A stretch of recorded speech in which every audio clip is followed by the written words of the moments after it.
காலை கதிரவனின் வர்ணஜால சூரியகிரண கீற்றொளி கற்றைகள் மெல்லிய சுடருடன் கிழக்கில் ஜனித்துக் கொண்டிருந்தது.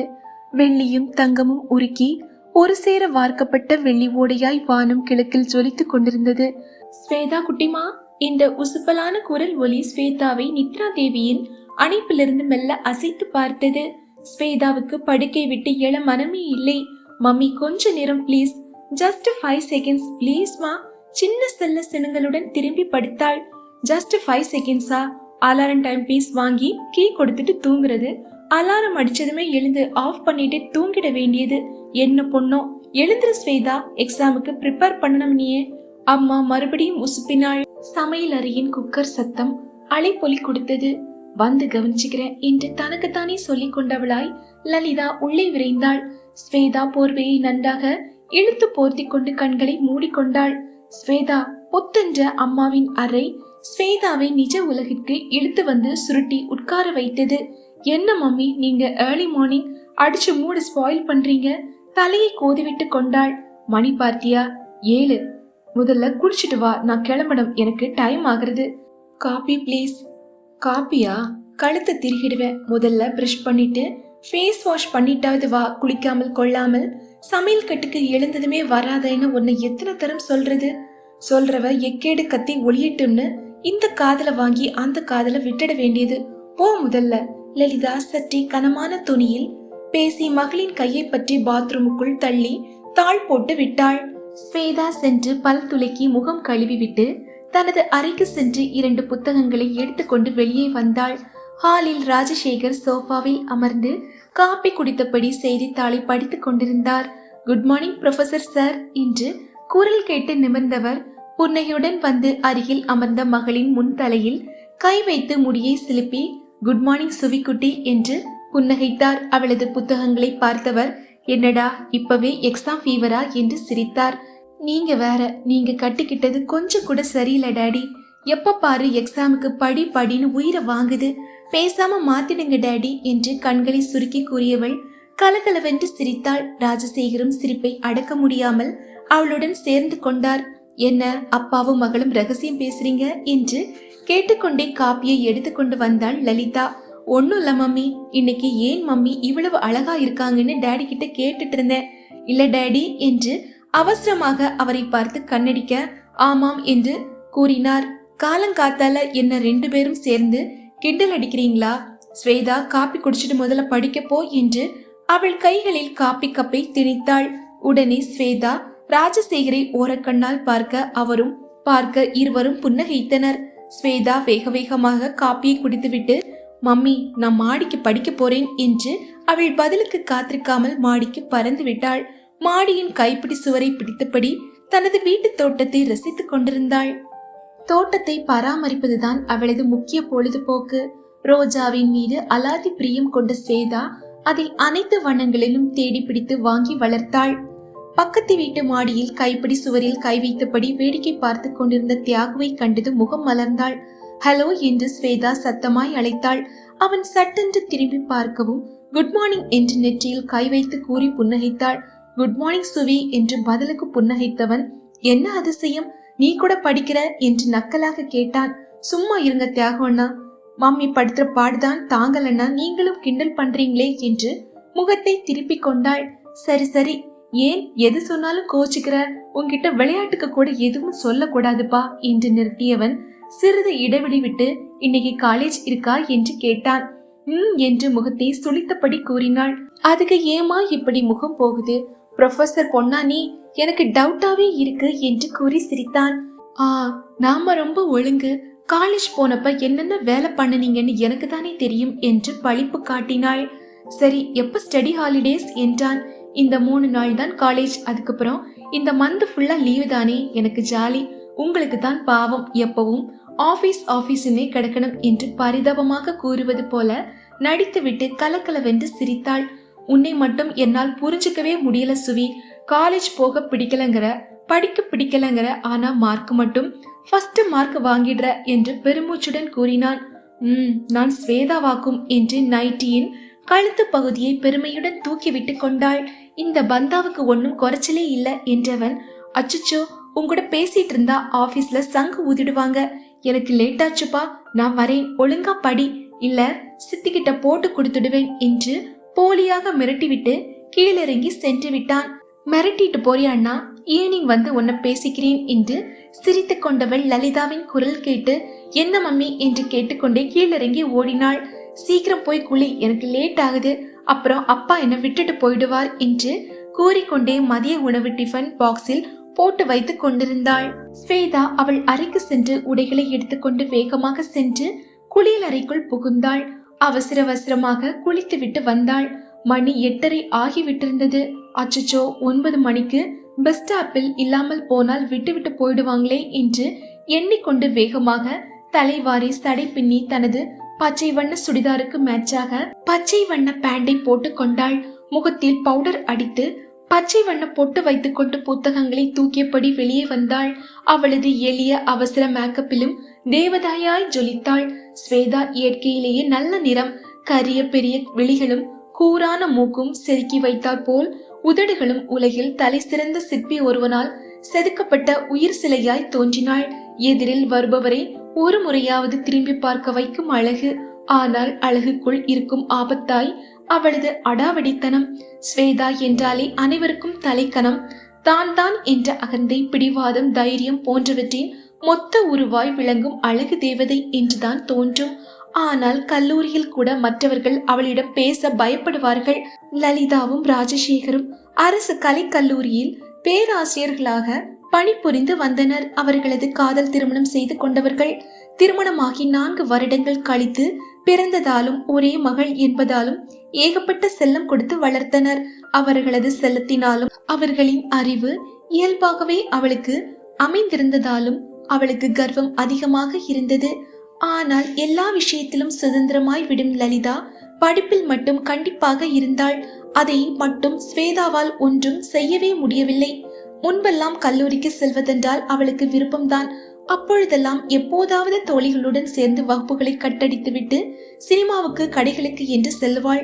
அப்படி சென்ற போது 4-5 முறை லலிதாவின் தோழி ஒருவரின் கண்களில் பட்டுவிட அவர் ஸ்வேதாவை அடிக்கடி வெளியில் பார்ப்பதாய் லலிதாவிடம் கூறிவிட்டார்.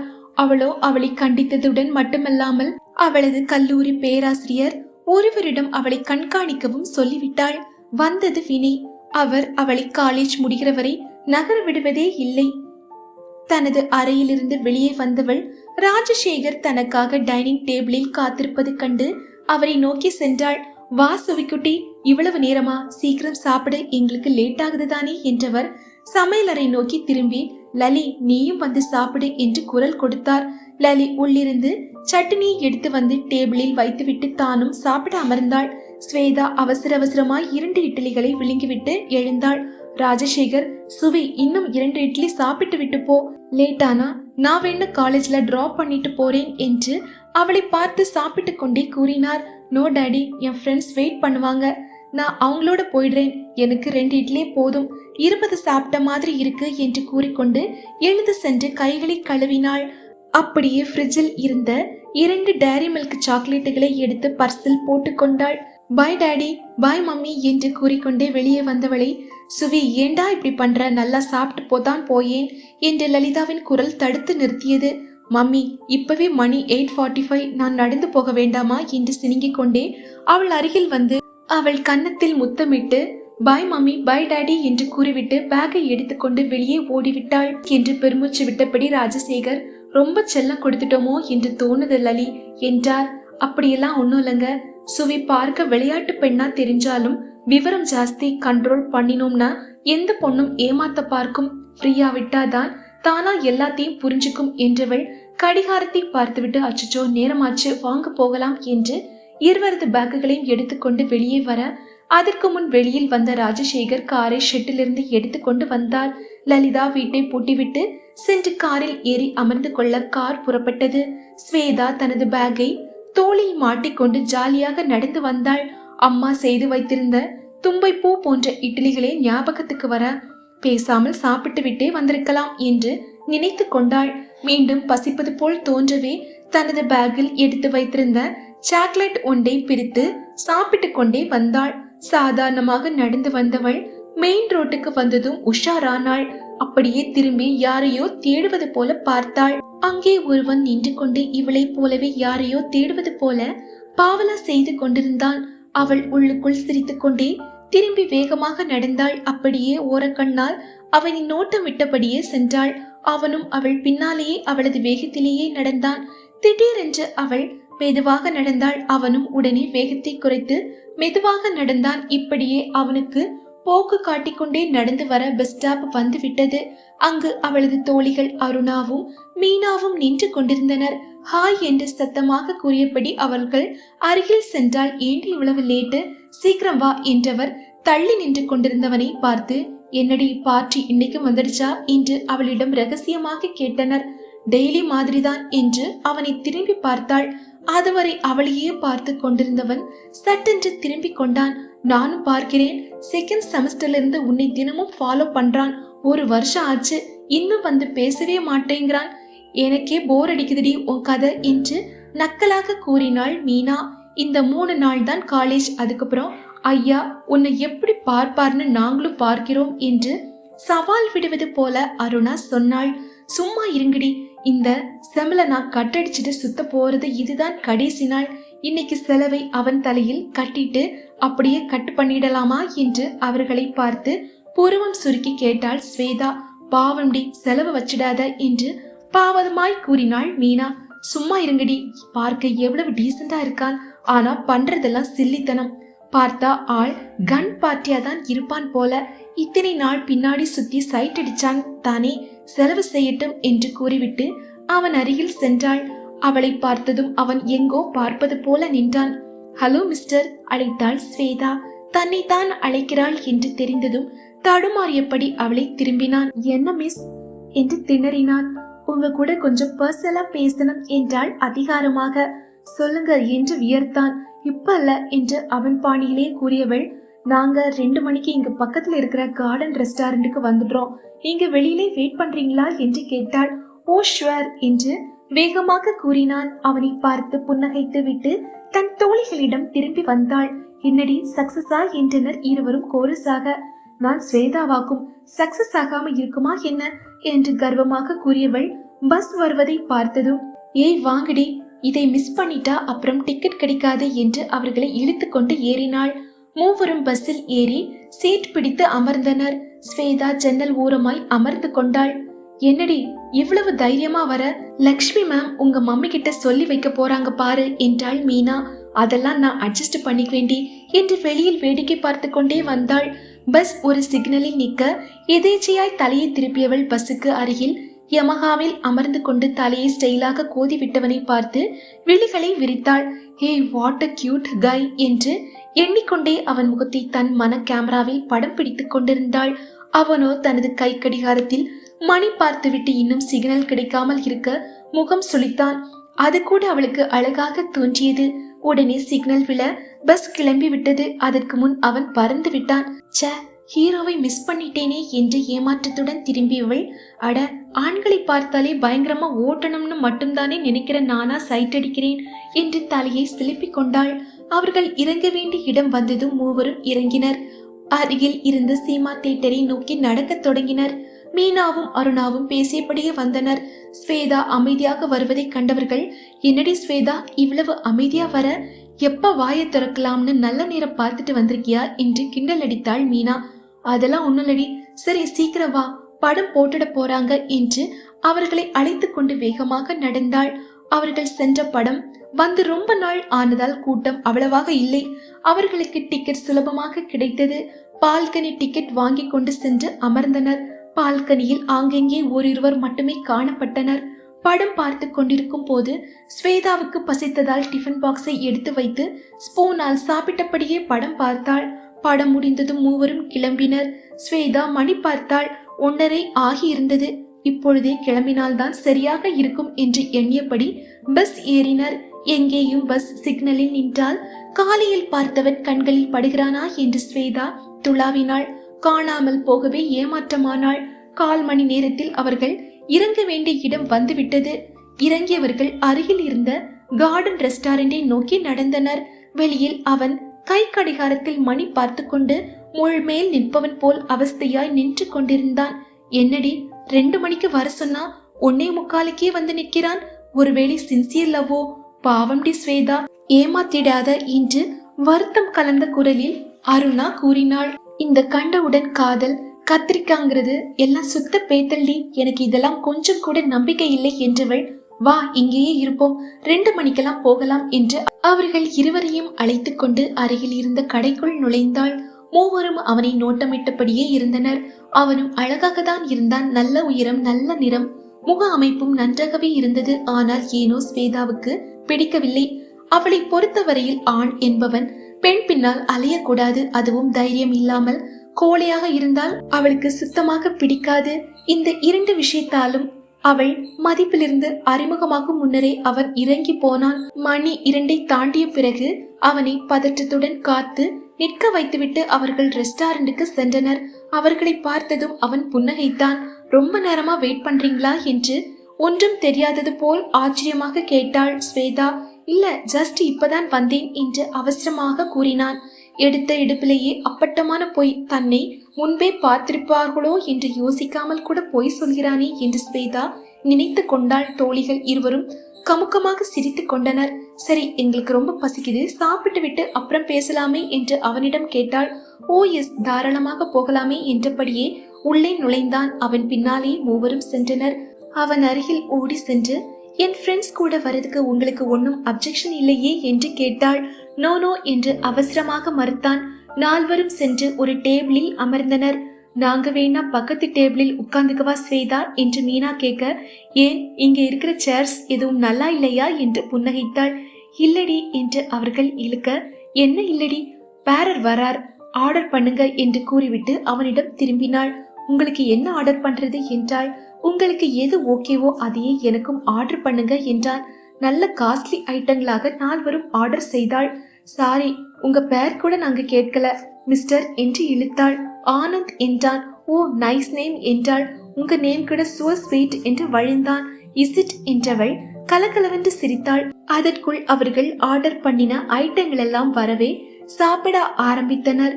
அவன் ஒருவன் அங்கிருப்பதையே சட்டை செய்யாமல் தாங்கள் பார்த்துவிட்டு வந்த படத்தை பற்றி காரசாரமாக விவாதித்துக் கொண்டிருந்தனர். நீங்கள் என்ன வேணும்னாலும் சொல்லுங்க, இந்த மாதிரி படத்துக்கெல்லாம் இனி நான் வரவே மாட்டேன் என்று தலையை இடவலமாக அசைத்தபடி கூறினாள். போடி, 2 பேரும் ஒருத்தரை ஒருத்தர் எவ்வளவு டீப்பா லவ் பண்றாங்க. That is real love. எனக்கு கடைசியில் அழுகையே வந்துடுச்சு என்று மீனா சோகமாக கூறினாள். போடி, இந்த லவ்ங்கிறது சுத்த பேத்தல். அவனை மட்டும் லவ் பண்ணாம இருந்திருந்தா அந்த ஹீரோயின் எவ்வளவு ஜாலியா இருந்திருப்பா. லைஃப்ங்கிறது என்ஜாய் பண்ண. அதை விட்டுட்டு காதல் கத்திரிக்கான்னு எப்ப பாரு கண்ணீர் விட்டுக்கிட்டு சேச்ச என்று சலித்தபடி கூறிவிட்டு அவனை ஓரக்கண்ணால் பார்த்தாள். அவன் முகம் குழப்பமாய் இருந்தது. பேசிக்கொண்டே சாப்பிட்டு முடித்தனர். பேரர் பிள்ளை கொண்டு வந்து வைக்க, எங்கடி என் பேகு என்று ஸ்வேதா கேட்டுக்கொண்டே பேகை எடுத்தாள். உள்ளிருந்து பர்ஸை மெதுவாக எடுத்தாள். அவனோ, நோ நோ, நான் பே பண்ணிடுறேன் என்று அவசரமாக பர்ஸை எடுத்தான். இல்ல வேணாம், நாங்களே பே பண்ணிடுறோம் என்று அவசரமாக பர்சிலிருந்து பணம் எடுப்பது போல பாவலா செய்தாள். ஆனந்த் பில்லை கையில் எடுத்து கொண்டான். நீங்க என்னோட கெஸ்ட், சோ நானே பே பண்றேன், ஓகே என்று கூறிவிட்டு பில்லுடன் பணத்தை வைத்தான். அவர்கள் மூவரும் ரகசியமாக புன்னகைத்துக் கொண்டனர். ஓகே மிஸ்டர் ஆனந்த் என்று அவள் கூறி முடிப்பதற்குள், ஏதோ பர்சனலா பேசணும்னு சொன்னீங்க என்று அவசர அவசரமாய் கேட்டான்.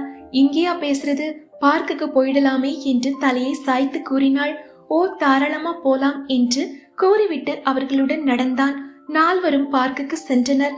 மீனாவும் அருணாவும், நீங்க பேசிட்டுருங்க, நாங்க 2 பேரும் பார்க்கை ஒரு ரவுண்ட் அடிச்சிட்டு வரோம் என்று பிரிந்து சென்றனர்.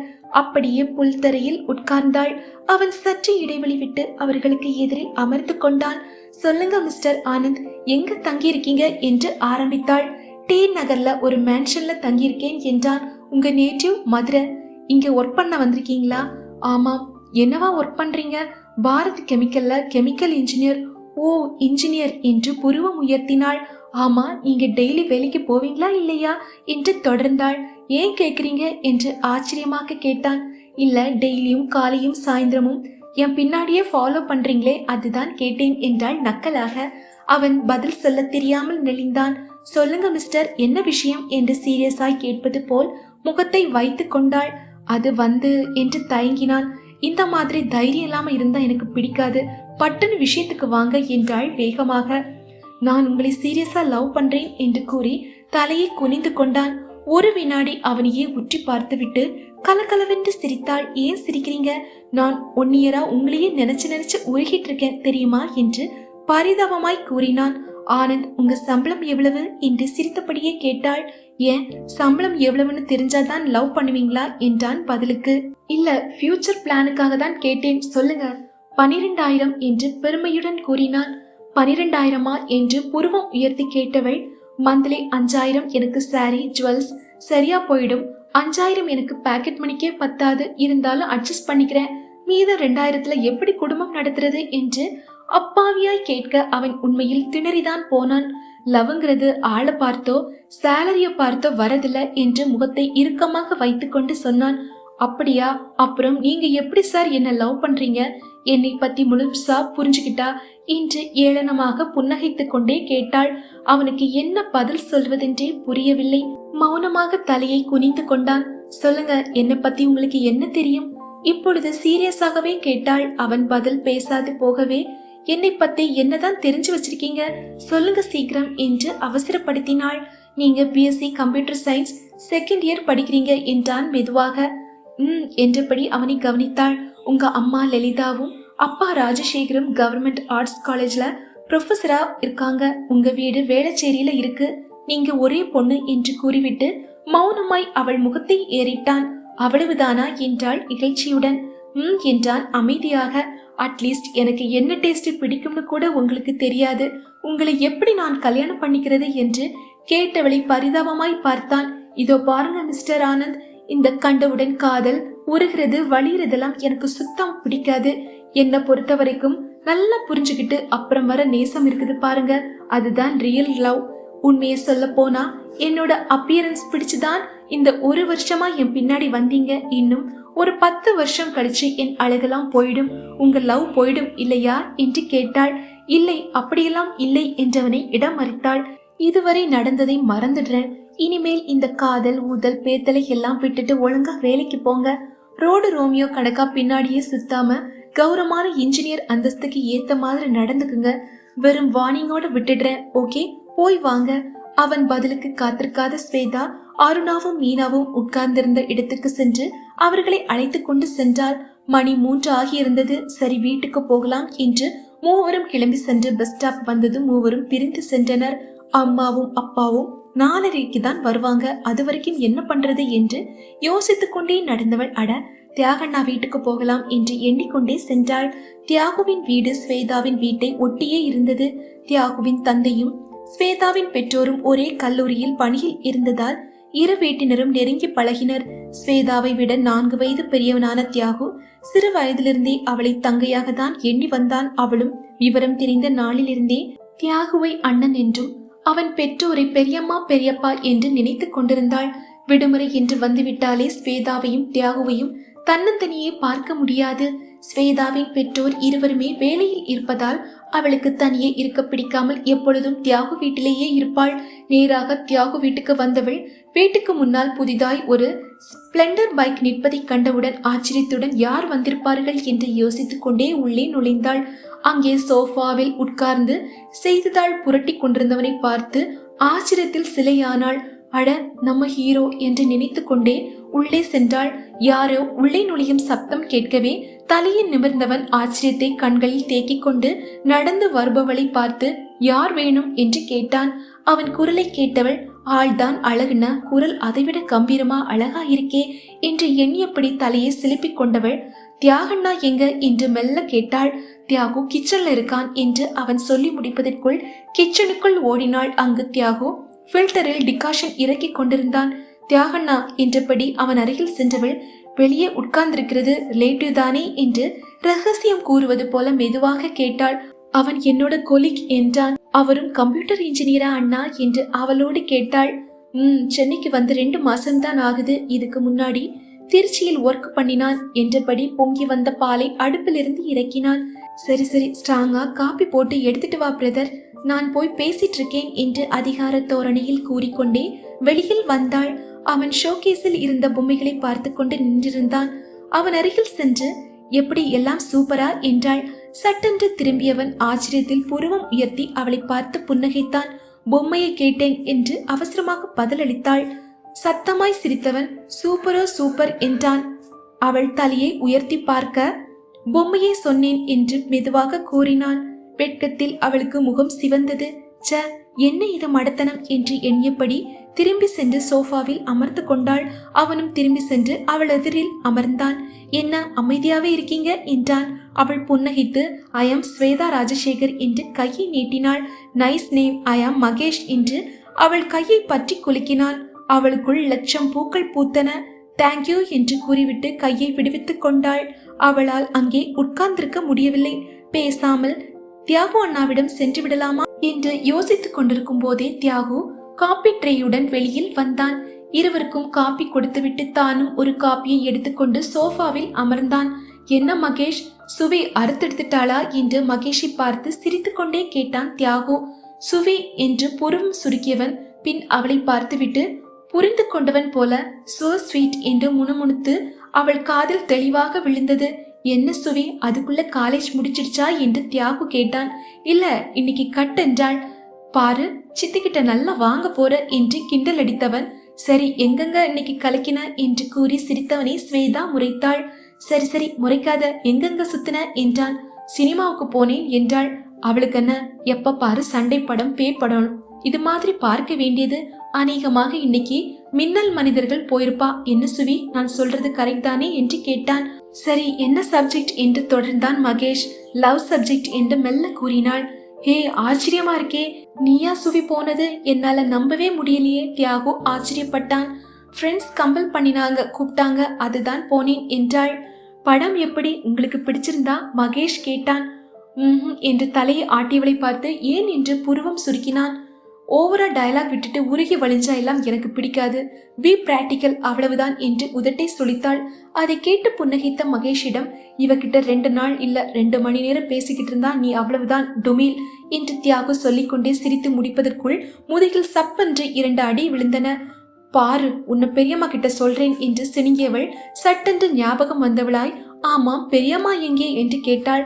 அம்மா விஜய் ஆண்டி வீட்டுக்கு போயிருக்காங்க என்றவன் சட்டென்று தலையை தட்டி கொண்டே அச்சச்சோ, அம்மா 3 மணிக்கு ஆபீஸ்ல இருந்து வரும்போதே அப்படியே கூட்டிட்டு வர சொன்னாங்க, மறந்துட்டேனே என்று வருத்தத்துடன் கூறினான். கொஞ்ச நேரம் அங்கதான் இருக்கட்டுமே தியாகு, அப்புறம் போய் கூட்டிட்டு வந்துடலாம் என்றான் மகேஷ். இல்லடா, 3 மணிக்கு கோயிலுக்கு போகணும்னு சொன்னாங்க, லேட் ஆயிட்டா திட்டுவாங்க, நான் போயிட்டு 5 நிமிஷத்துல வந்துடுறேன், வெயிட் பண்ணுடா, சுவி துணைக்கு இருப்பா என்று கூறிக்கொண்டே அவசர அவசரமாக பைக் சாவியை எடுத்துக்கொண்டு போனான். சாருவை சைட் அடிக்க அவ்வளவு அவசரமா? மெதுவாவே போ என்று சிரித்தபடியே கூறிய ஸ்வேதாவை திரும்பி முறைத்துவிட்டு வேகமாக சென்று விட்டான். அது யார் ஸ்வேதா? சாரு என்றபடியே டிஃபாயின் மேல் கிடந்த ரிமோட்டை எடுத்து டிவி ஆன் செய்தான் மகேஷ். விஜய் ஆண்டியோட பொண்ணு, என் கிளாஸ்மேட்டு தான் என்றாள். விஜய் ஆண்டி என்று புருவம் சுருக்கினான். பெரியம்மாவோட அண்ணி என்றபடியே டிவி பார்த்து கொண்டிருந்தாள். டிவியில் ஒளிபரப்பாகிய பாடலை பார்த்து இந்த படத்துக்கு தானே போனோம், ஒரே போர் என்று முகத்தை சுளித்தாள். இது ரொம்ப ஹிட்டாச்சே என்று ஆச்சரியத்துடன் கேட்டான். ஹிட்னா எனக்கு பிடிக்கணுமா என்ன என்றவளை வியப்புடன் பார்த்தான். தனது பேக்கை நோண்டி கொண்டிருந்தவள் அதிலிருந்து ஒரு சாக்லேட்டை எடுத்தாள். அதை பிரித்து மகேஷிடம் நீட்டினாள்.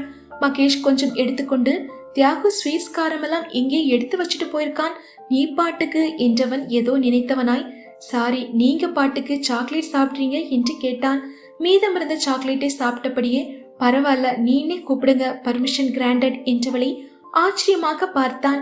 எனக்கு சாக்லேட் டேஸ்ட் தான் பிடிக்கும் என்று தொடர்ந்தாள். மேலும் சாக்லேட் இல்லாட்டி காரம் சாப்பிடுவேன், ஸ்வீட் பிடிக்காது என்றாள். ஏ, எனக்கும் காரம் தான் பிடிக்கும், ஸ்வீட் பிடிக்காது என்றவனை போலியாக முறைக்க நிஜமாதான் உன்கிட்ட சொல்லணுங்கிறதுக்காக சொல்லல என்றவன் தொடர்ந்தான். உன்கிட்ட போய் சொல்லி எனக்கு என்ன ஆக போகுது சொல்லு என்று சீரியஸாக கேட்டான். சரி சரி நம்புறேன் என்றவள் திடீரென்று ஞாபகம் வந்தவளாய் உங்களை பத்தி ஒன்னும் சொல்லவே இல்லையே என்று கேட்டாள். என்னோட சொந்த ஊர் கோயம்புத்தூர், படிச்சது அங்கதான், BA கம்ப்யூட்டர் சயின்ஸ், ஒரு அம்மா, ஒரு அப்பா, ஒரு அண்ணன், ஒரு அண்ணி, அவ்வளவுதான், போதுமா என்று புருவம் உயர்த்தி கேட்டான். உங்களுக்கு கல்யாணம் ஆயிடுச்சா என்று வேகமாக கேட்டவளிடம் ஏன் பண்ணிக்கலாம்னு எதுவும் ஐடியா இருக்கா என்று கிண்டலாய் கேட்டான். ஓ, பண்ணிக்கிட்டா தான் போச்சு என்று கேஷுவலாக சொன்னாள். அட, எவ்வளவு தைரியம் என்று ஆச்சரியத்தில் விழிகளை விரித்தவன் சரி வா உன் அப்பா கிட்ட போய் பேசுவோம் என்று எழுந்தான். ஆனால் எனக்கு உங்களை பிடிக்கலையே என்றாள் அலட்சியமாக. ஏன் இப்பதான் பண்ணிக்கிட்டா போச்சுன்னு சொன்ன என்றவனிடம், நான் முழுசா சொல்லலையே, பிடிச்சிருந்தா பண்ணிக்கிட்டா போச்சுன்னு சொன்னேன், நீங்க புரிஞ்சுக்கல என்று கூறி சிரித்தாள். தியாகம் சொன்னது சரியாதான் இருக்கு என்று உட்கார்ந்தான். என்ன சொன்னாங்க என்றாள் ஆவலாக. நீ ரொம்ப அழகுன்னு என்றவனிடம், அதுதான் எனக்கு தெரியுமே என்று அலட்சியமாக தோளை குலுக்கினாள். யார் சொன்னது, ஏதோ பாவம்னு 50 மார்க்ஸ் போடலாம், அதுக்கு மேல தேராது என்று சிரித்தான். அப்படியா, நீங்க உங்களை கொஞ்சம் கண்ணாடியில பாருங்க, உராங்குட்டா மாதிரி இருந்துட்டு என்று இழுத்தாள். நீ கூட தான் சிம்பான்சி மாதிரி இருக்க என்றபடியே டிவியை ஆஃப் செய்தான். ரொம்ப தைரியம்தான் என்றெண்ணி மெலிதாக புன்னகைத்தாள்.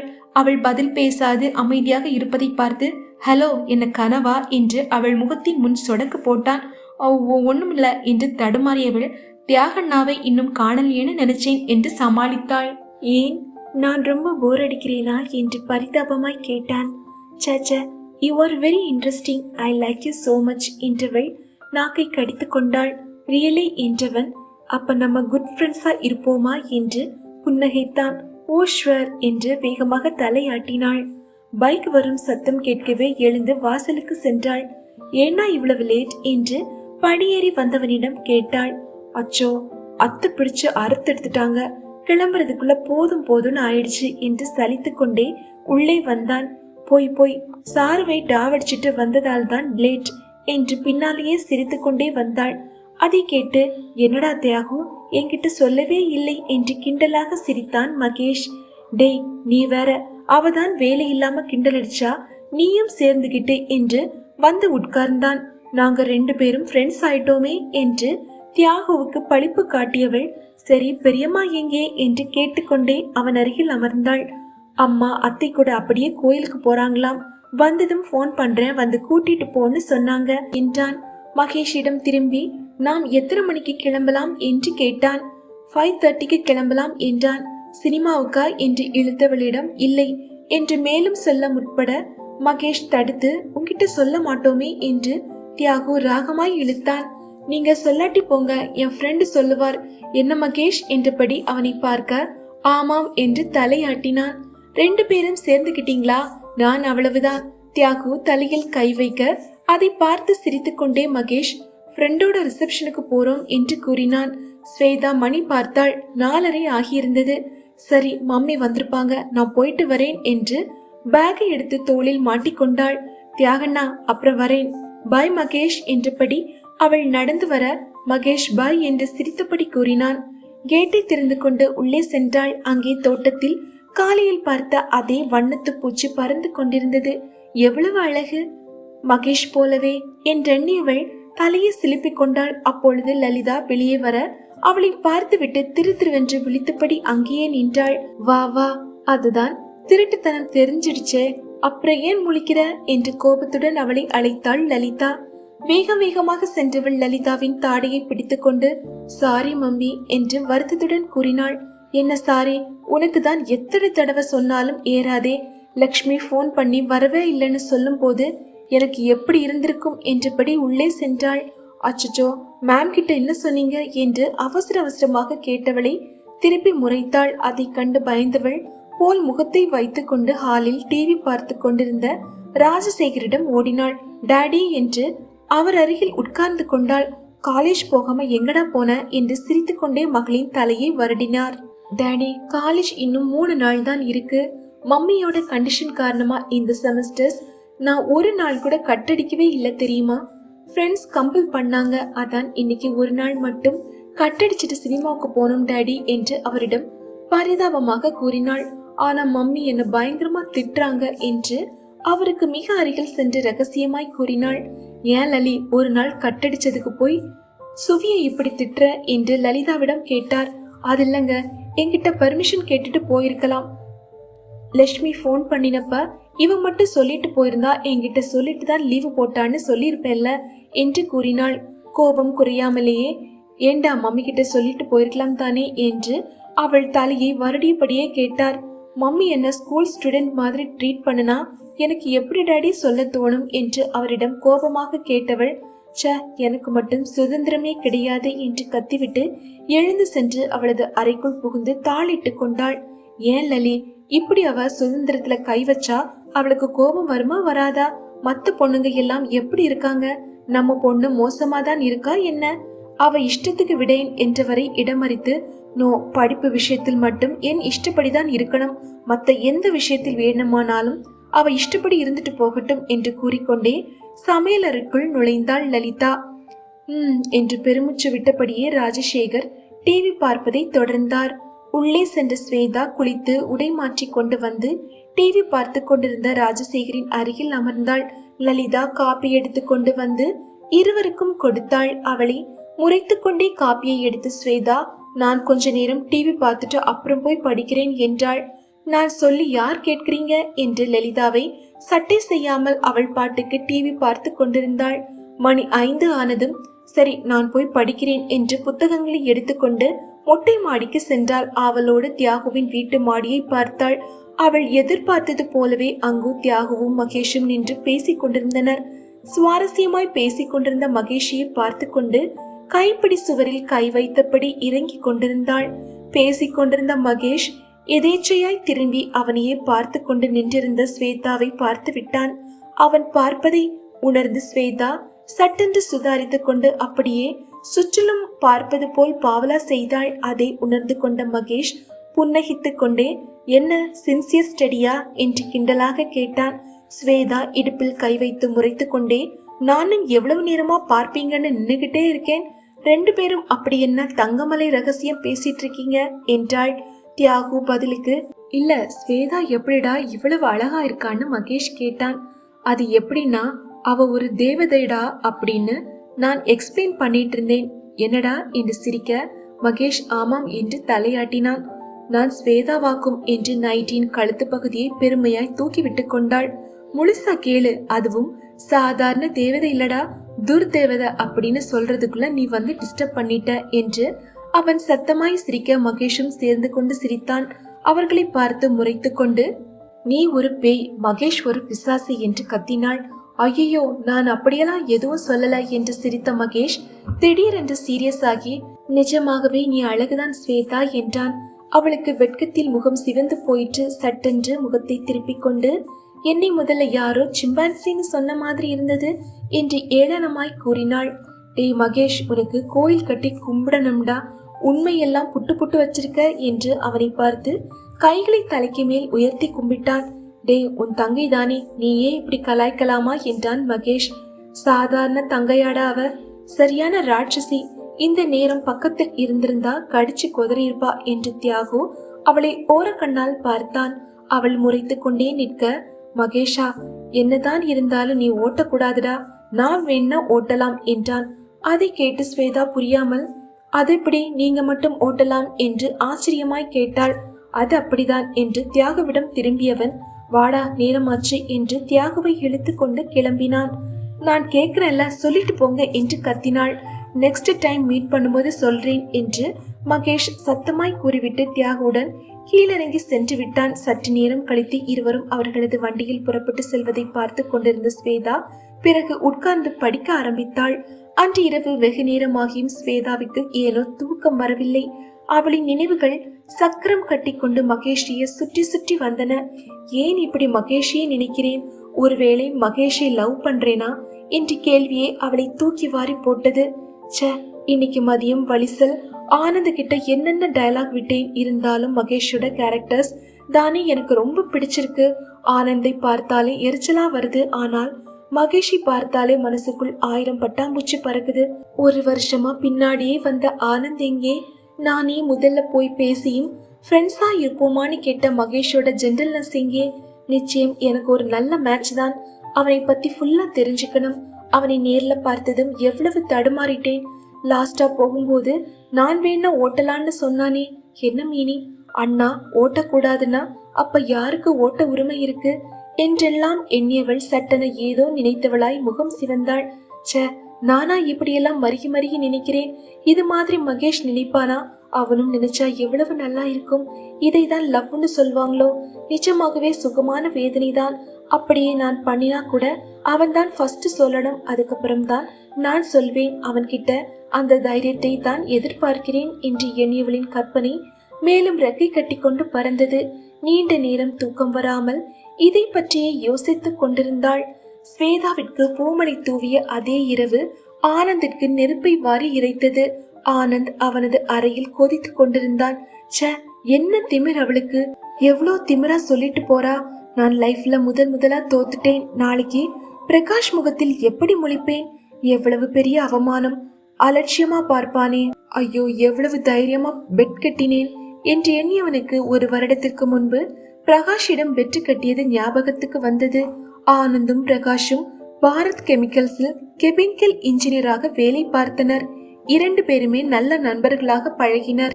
ஆனால் ஆனந்த் தான் ரொம்ப அழகு என்றெண்ணி அளவில்லாமல் பந்தா விடுவது மட்டும் பிரகாஷுக்கு எரிச்சலை தரும்.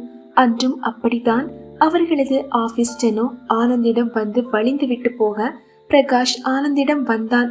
பாருடா, ஒருத்தன் அழகா இருந்தா விட மாட்டாளுங்க, எப்ப பாரு வந்து வழிகிறது என்றபடி ஆனந்த் எழுந்து வந்தான். இருவரும் கேண்டீனை நோக்கி நடந்தனர். சும்மா பந்தா விடாதடா என்றான் பிரகாஷ்.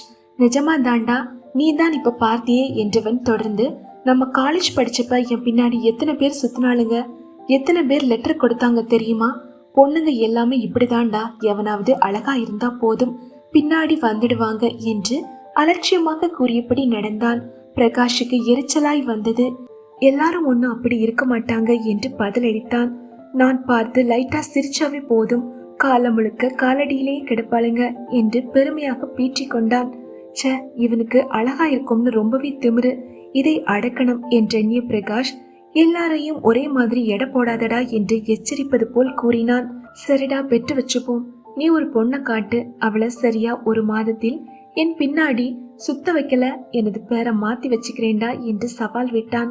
சரிடா, நான் சொல்றேன்டா என்று பிரகாஷுக்கு சட்டென்று ஸ்வேதாவின் ஞாபகம் வந்தது. என் தங்கை மீனாவோட ஃப்ரெண்டு ஸ்வேதான்னு ஒரு பொண்ணு, ஒரு 6 மாசம் என்ன 1 வருஷம் டைம் தரேன், நீ மட்டும் அவளை லவ் பண்ண வச்சிட்டா நீ என்ன சொன்னாலும் செய்றேண்டா என்று உறுதியாக கூறினான். ஓகே, அவளை எனக்கு ஒரு தடவை காட்டு, அப்புறம் பார் என்று ஆனந்த் கூறினான். அடுத்த நாள் ஸ்வேதா பஸ் ஸ்டாப்பில் காலேஜ் செல்ல காத்திருந்த போது தூரத்தில் நின்று ஆனந்துக்கு அவளை பிரகாஷ் காட்டினான். அவளை பார்த்ததும் ஆனந்த் உண்மையில் அசந்துதான் போனான். இவ்வளவு அழகா என்று தனக்குள் நினைத்து கொண்டான்.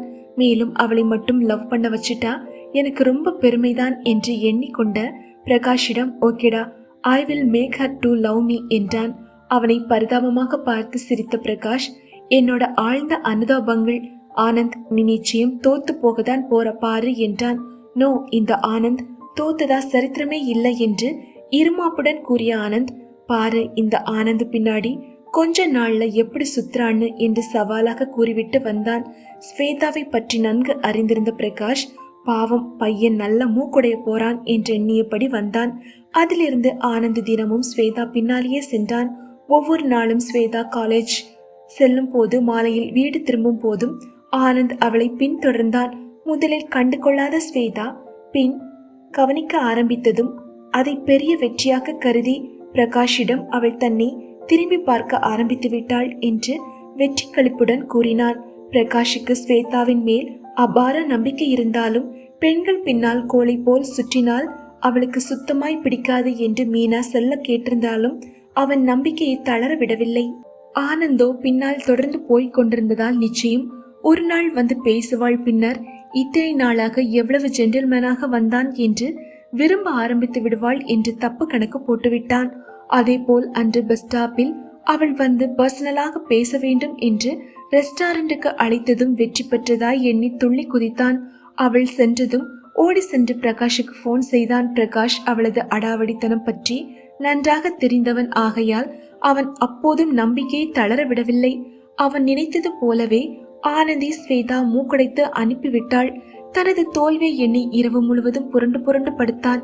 தன்னை புறக்கணித்து விட்டாளே என்ற கோபமும் இயலாமையும் ஆத்திரமும் சேர்ந்து அவளை பாடாக படுத்தின. தனது தோல்வியை எண்ணி இரவு முழுவதும் புரண்டு படுத்தான். தன்னை புறக்கணித்து விட்டாளே என்ற கோபமும் இயலாமையும் ஆத்திரமும் சேர்ந்து அவனை பாடாய் படுத்தின. அவளை என்ன செய்கிறேன் பார், நிச்சயம் பழி வாங்குறேன் என்கிட்ட, சம்பள செலவுக்கு பத்தாது சொல்றா, எல்லாத்துக்கும் சேர்த்து அவளை கலங்க வைக்கிறேன் என்று சபதம் எடுத்துக்கொண்டான். அடுத்த நாள் அவனுக்கு ஆபீஸ் செல்ல விருப்பமில்லை. லீவு போட்டுவிட்டு அங்கேயும் இங்கேயும் சுற்றி கொண்டிருந்தான். அப்படியே சுற்றி கொண்டிருந்தவன் கண்களில் ஸ்வேதா பட்டாள். அவள் தோழிகளோடு பேசிக்கொண்டு காலேஜுக்கு நடந்து சென்று கொண்டிருந்தாள். அவளை நோட்டமிட்டபடியே அவளுக்கு தெரியாத வண்ணம் பின்னால் அவனும் சென்றான். தோழிகளுடன் சுவாரஸ்யமாக பேசிக்கொண்டே சென்று கொண்டிருந்த ஸ்வேதா எதிரில் யமஹாவில் வேகமாக வந்து கொண்டிருந்த மகேஷை கண்டதும் முகம் மலர்ந்தாள். ஹாய் மகேஷ் என்று அவள் கையசைத்தபடியே சாந்தமாக கூற அவனோ பதிலுக்கு புன்னகைத்து விட்டு நிற்காமல் வேகமாக சென்று விட்டான். அவள் முகம் கோபத்தில் சிவந்தது. அவன் தன்னை அவமானப்படுத்தி விட்டதா எண்ணி முகம் கன்றினாள். அதை கவனித்துக் கொண்டிருந்த ஆனந்தின் மனம் சந்தோஷத்தில் கூத்தாடியது. ஆனால் அந்த மகேஷ் யாரென்று கவனிக்காமல் விட்டுவிட்டோமே என்றெண்ணி தலையில் அடித்துக் கொண்டான். அதன் பின் ஸ்வேதா, மீனா, அருணா இருவரிடமும் கோபத்தோடு பேசிக்கொண்டே செல்வதை பார்த்து அவர்களை பின்தொடர்ந்தான். அவர்கள் என்ன பேசுகிறார்கள் என்பதை காதுகளை கூர்மையாக்கி கொண்டு கவனித்தான். என்னடி ஸ்வேதா, யார் அந்த மகேஷ் என்று மீனா கேட்டாள். தியாகனோட கொலிக்டி, அவரோட பெஸ்ட் ஃப்ரெண்டு கூட என்றாள் ஸ்வேதா. இத்தனை நாள் நீ அவரை பத்தி சொன்னதே இல்லையே என்று ஆச்சரியத்துடன் கேட்டாள் அருணா. எனக்கே நேத்துதான் தெரியும் என்று ஒருவித வருத்தத்துடன் கூறினாள். நீயாடி ஸ்வேதா, என்னால நம்பவே முடியல. நல்லா பேசி பழகினவங்களையே அவங்களா வந்து பேசிட்டும் கண்டுக்காம போவ. நேற்று பழகினவங்க கிட்ட நீயா போய் பேசுற, ரொம்ப ஆச்சரியமா இருக்குடி என்று வியப்புடன் கேட்டாள். இல்லடி, அவன் எனக்கு ரொம்ப பிடிக்கும் என்றாள் ஸ்வேதா. ஏய், சொல்லவே இல்ல என்று கோரஸாக இருவரும் இழுத்தனர். சும்மா கிண்டல் அடிக்காத. நானா போய் பேசியும் அவன் கண்டுக்காத மாதிரி போய்விட்டான். எனக்கு ரொம்ப கஷ்டமா இருக்கு என்று நிஜமான வருத்தத்துடன் கூறினாள். நிஜமாவா ஸ்வேதா? ஒருத்தன் பேசலங்கிறதுக்காக நீ இவ்வளவு ஃபீல் பண்ணி நாங்க பார்த்ததே இல்ல. பேசாம போனா போடா, கண்டுக்காம நீ வருவ என்று பாவமாய் கேட்டாள் மீனா. என்னன்னே தெரியலடி, அவன் மேல எனக்கு ஒரே கிரேஸ். நான் அவனை லவ் பண்ணிடுவேனோன்னு கூட தோணுது என்றவள் காலேஜ் வரவும் அப்படியே அவர்களுடன் பேசிக்கொண்டே உள்ளே நுழைந்தாள். ச, அதற்குள் காலேஜ் வந்து தொலைந்து விட்டதே என்று எண்ணிய ஆனந்திற்கு ஸ்வேதாவின் பயம் எல்லையில்லா ஆனந்தத்தை தந்தது. இவனை வச்சே உன்னை நிச்சயம் பழி வாங்குறேண்டி என்று மனதினுள் கருவிக்கொண்டே விசிலடித்தபடி சென்று விட்டான். அன்று முழுவதும் ஸ்வேதா யாரிடமும் சரியாய் பேசவே இல்லை. மாலை வீடு திரும்பும் போது கூட எப்பொழுதும் கலகலவென்று இருப்பவள் உம்மன்றே இருந்தாள். மாலையிலும் அவளை பின்தொடர்ந்து வந்த ஆனந்த் அவளது முகவாட்டத்தை கண்டு துள்ளி குதிக்காத குறைதான். அவன் யாரென்று கண்டுபிடித்தே தீர்வது என்று மனதுக்குள் சபதம் எடுத்துக் கொண்டான். ஸ்வேதா வீட்டிலும் யாரிடமும் அதிகம் பேசவில்லை. படிக்க வேண்டும் என்று ரூமிலேயே அடைந்து கிடந்தாள். இரவு சாப்பாடு வேண்டாம் என்று கூறியவளை லலிதா தான் கட்டாயப்படுத்தி சாப்பிட வைத்தாள். இரவு படுத்துக்கொண்டு வெகுநேரம் யோசித்தாள். எத்தனை பேர் என்னுடன் பேச வேண்டும் என்று தவமாய் இருக்கிறாங்க. ஆனா இந்த மகேஷ் நானா போய் பேசியும் கண்டுக்காம போயிட்டானே. ரியலி ஐ லைக் யூடா. உன்னோட இந்த அலட்சியம் தான் எனக்கு ரொம்ப பிடிச்சிருக்கு. எனக்கு என்ன கவலைன்னா, நான் உன்னை லவ் பண்ணி நீ என்னை பண்ணாம போயிட்டா என்னால தாங்கவே முடியாது. இல்ல, நிச்சயம் உன்னை லவ் பண்ண வைப்பேன். எனக்கு நீ, உனக்கு நான் முடிவு பண்ணிட்டேன். அதை யாரும் மாத்த முடியாது. ஐ love you too much Mahesh என்று எண்ணியபடி தூங்கி போனாள். அடுத்த நாள் காலையில் சீக்கிரம் எழுந்து விட்டாள். எழுந்ததும் ஒரு தெளிவுடன் இருந்தாள். எழுந்த உடனேயே மகேஷின் முகம் ஞாபகத்தில் வந்து அவளை மேலும் மெருகூட்டியது. பல் துலக்கி குளித்துவிட்டு வந்தவளை அப்பொழுதுதான் எழுந்து வந்த லலிதா ஆச்சரியத்துடன் பார்த்தாள். அவள் சிரித்து கொண்டே, என்ன மம்மி, வெள்ளிக்கிழமை காலையில இவ்வளவு லேட்டாவா எழுறது? சீக்கிரம் போய் குளிச்சுட்டு வாங்க என்றபடி தலையில் இருந்த துண்டை அவிழ்த்து கூந்தலை உதறினாள். ஏதோ 8வது உலக அதிசயமா என்று கிண்டலாக கேட்டபடி லலிதா குளிக்க சென்றாள். ஸ்வேதா சென்று ஃப்ரிட்ஜில் இருந்த பாலை எடுத்து வந்து அடுப்பில் வைத்து பற்ற வைத்தாள். அதை பார்த்து கொண்டே இனிய கனவுகளில் மூழ்கி போனாள். பால் பொங்கி வருவதை பார்த்தவளுக்கு மகேஷுக்கான தனது காதல் பொங்கி வருவதை போல் இருந்தது. நல்ல வேளை, பால் பொங்கி வருவதற்குள் அடுப்பை நிறுத்திவிட்டாள். காப்பி கலந்து கொண்டு வந்து ராஜசேகரை எழுப்பினாள். ஆச்சரியத்துடன் எழுந்தவர், என்னடா Suvi, what happen? I can't believe my eyes. சரி இரு, பிரஷ் பண்ணிட்டு வரேன் என்றபடி சென்றார். அதற்குள் குளித்துவிட்டு வந்த லலிதாவிடம் காப்பியை நீட்ட அவள் ஆச்சரியமாக பார்த்தபடியே வாங்கி கொண்டாள். ஸ்வேதாவும் காப்பி குடித்துவிட்டு, மம்மி, நான் மேல படிக்க போறேன் என்று புத்தகங்களை எடுத்துக்கொண்டு மாடிக்கு ஓடினாள். வழக்கத்திற்கு மாறாக தியாகு அவளுக்கு முன்பவே வந்து மாடியில் நின்று கொண்டு வேடிக்கை பார்த்து கொண்டிருந்தான்.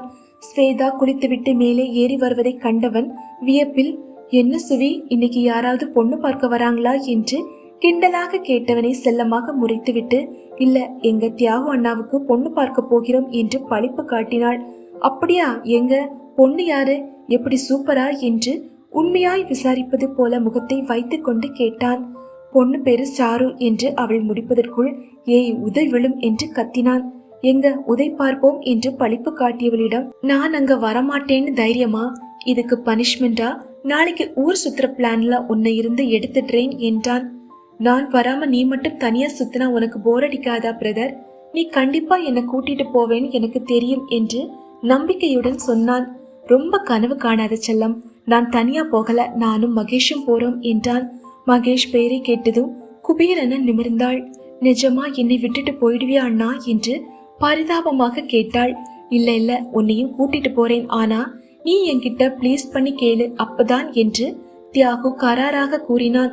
நெவர், ஸ்வேதா யார்கிட்டையும் ப்ளீஸ் பண்ணினதா சரித்திரமே இல்ல, அப்படி ப்ளீஸ் பண்ணி வரதுக்கு எனக்கு ஒன்னும் தேவையில்லை என்று திமிருடன் கூறினாள். இந்த திமிரு ஆகாதுப்பா, அப்பவே சொன்னேன், வேணாண்டா மகேஷ், அவ வந்தா நிம்மதியாகவே இருக்க முடியாதுன்னு, கூட்டிட்டு போலான்னு உயிரை எடுக்கிறான். சரி வா, கூட்டிட்டு போறோம் என்று சலிப்புடன் கூறுவது போல கூறி சிரித்தான். அப்படியே அவளுக்குள் சந்தோஷ அலை அடித்தது. என்ன, மகேஷ் என்னையும் கூட்டிட்டு போலாம்னு கம்பல் பண்ணினானா? ஒருவேளை எனக்கு வந்த ஃபீலிங்ஸ் அவனுக்கும் வந்திருக்குமோ? அவனுக்கும் என்னை பிடிக்காட்டி கூட்டிட்டு போலாம்னு சொல்லுவானா? எப்படியோ லவ் பண்ணினா சரிதான் என்று எண்ணியவளை, என்ன இப்பவே எப்படி மேக்கப் போடலாம், என்ன ட்ரெஸ் போடலாம்னு பிளானா என்று தியாகுவின் குரல் கலைத்தது. நான் என்ன உன்னை மாதிரி மேக்கப் போட்டாதான் அழகா இருப்பேனா என்ன? ஐ ஆம் நேச்சுரல் பியூட்டிப்பா என்றாள். இதுக்கு ஒன்னும் குறைச்சலே இல்ல, நாளைக்கு பார், பீச்சுக்கு போறப்ப உன்னை அப்படியே கடல்ல தூக்கி வீசிடுறேன் என்றான். என்னை மகேஷ் காப்பாத்திடுவாரே என்றாள் சட்டென்று ஞாபகம் வந்தவளாய். போங்க தியாகு அண்ணா, நான் மகேஷ் கூட பேசவே மாட்டேன் என்று சோகமாக கூறினாள். ஏன், அவன் என்ன பண்ணினான்? நீ அசிங்கமா இருக்கேன்னு சொல்லிட்டானா? இல்லாட்டி உனக்கு இவ்வளவு கோபம் வராதே என்று யோசிப்பது போல பாவனை செய்தான். யூ பிளடி பிரதர், அதெல்லாம் ஒன்னும் இல்ல. நேத்து நான் காலேஜ் போனப்ப மகேஷா ரோட்ல பார்த்தேன். வண்டியில வேகமா போயிட்டு இருந்தாங்க. நான் ஒரு ஹாய் சொன்னேன், அவங்க எதுவும் சொல்லாம சிரிச்சுட்டே போயிட்டாங்க. எனக்கு ரொம்ப ஷேமா போயிடுச்சு தெரியுமா என்றாள் வருத்தத்துடன். நீ கூப்பிட்டியா? ஆச்சரியமா இருக்கே. அவன் ரோட்ல எங்க ஆபீஸ் லேடி ஸ்டாஃப் யாரையும் பார்த்தா கூட பேச மாட்டான். ஏன்னா அவங்களுக்கு தெரிஞ்சவங்க யாராச்சும் பார்த்தா தப்பா நினைச்சிடுவாங்கன்னு நினைப்பான். ஸ்வேதாவுக்கு அவன் மேல் புது மரியாதையே வந்தது. அவள் மனதிலும் மேலும் மேலும் அவன் உயர்ந்து கொண்டே போனான். இவ்வளவு நல்லவர் வாழ்க்கை துணையாக கிடைத்தால் உண்மையில் நான் அதிர்ஷ்டம் செய்தவள்தான் என்று எண்ணினான். சரி, நான் கிளம்புறேன் சுவி, நாளைக்கு போகலாம் என்று கூறிவிட்டு தியாகு சென்று விட்டான். ஸ்வேதா சற்று நேரம் படித்துவிட்டு சென்று காலேஜுக்கு கிளம்பினாள். ஸ்வேதா மிகவும் உற்சாகமாக வருவதைக் கண்ட மீனாவும் அருணாவும், என்னடி இன்னைக்கு உன் ஆள்கிட்ட இருந்து சிக்னல் வந்துடுச்சா என்று கேட்டனர். நீ வேறடி, நான் தான் அவனை நினைச்சு உருகிறேன், அவன் என்ன நினைக்கிறான்னே தெரியல என்றாள். நீ கேட்டிட வேண்டியதானே என்றாள் மீனா. போ, நான் ஃபர்ஸ்ட் சொல்ல மாட்டேன், அவன் தான் ஃபர்ஸ்ட் சொல்லணும் என்றாள் ஸ்வேதா. சப்போஸ் அவன் பண்ணலன என்று இழுத்தாள் அருணா. பண்ண வைப்பேன், ஸ்வேதாவால் முடியாதுன்னு ஏதாவது உண்டா என்ன என்று பெருமையாய் கூறியவள், நாளைக்கு நான், மகேஷ், தியாகு அண்ணா 3 பேரும் ஊர் சுத்த போறோமே. காலையில சினிமா, மதியம் ஹோட்டல்ல சாப்பாடு, அப்புறம் ஈவினிங் பீச் என்று வரிசையாய் அடுக்கினாள். சற்று தள்ளி நின்று இவர்களது சம்பாஷணையை கேட்டு கொண்டிருந்த ஆனந்த், போடி போ, சீக்கிரம் வேட்டு வைக்கிறேன் பாரு என்று கருவினான். அவனை கவனிக்காமல் மூவரும் சுவாரஸ்யமாக பேசிக் கொண்டிருந்தனர். உன் மம்மி எப்படி விடுவாங்க? எக்ஸாம் வருது, படி, உன்னை எங்கேயும் போக விட மாட்டாங்களே என்றாள் அருணா. இதை யோசிக்காம இருப்பேனா? நாளைக்கு காலையிலேயே மம்மியும் டேடியும் ஒரு ரிசப்ஷனுக்கு கிளம்புறாங்க. போறது எங்க? சேலத்துக்கு. வர நைட் ஆயிடுமே, எப்படி என்று சந்தோஷமாய் கூறினாள்.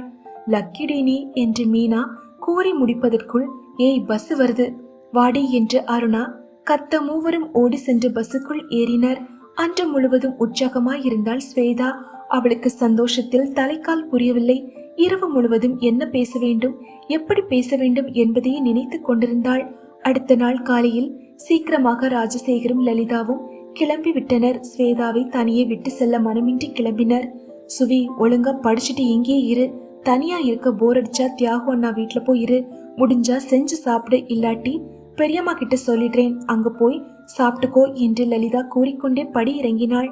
மம்மி, நேத்துல இருந்து இந்த டயலாக் சொல்றது இதோட 999 தடவை.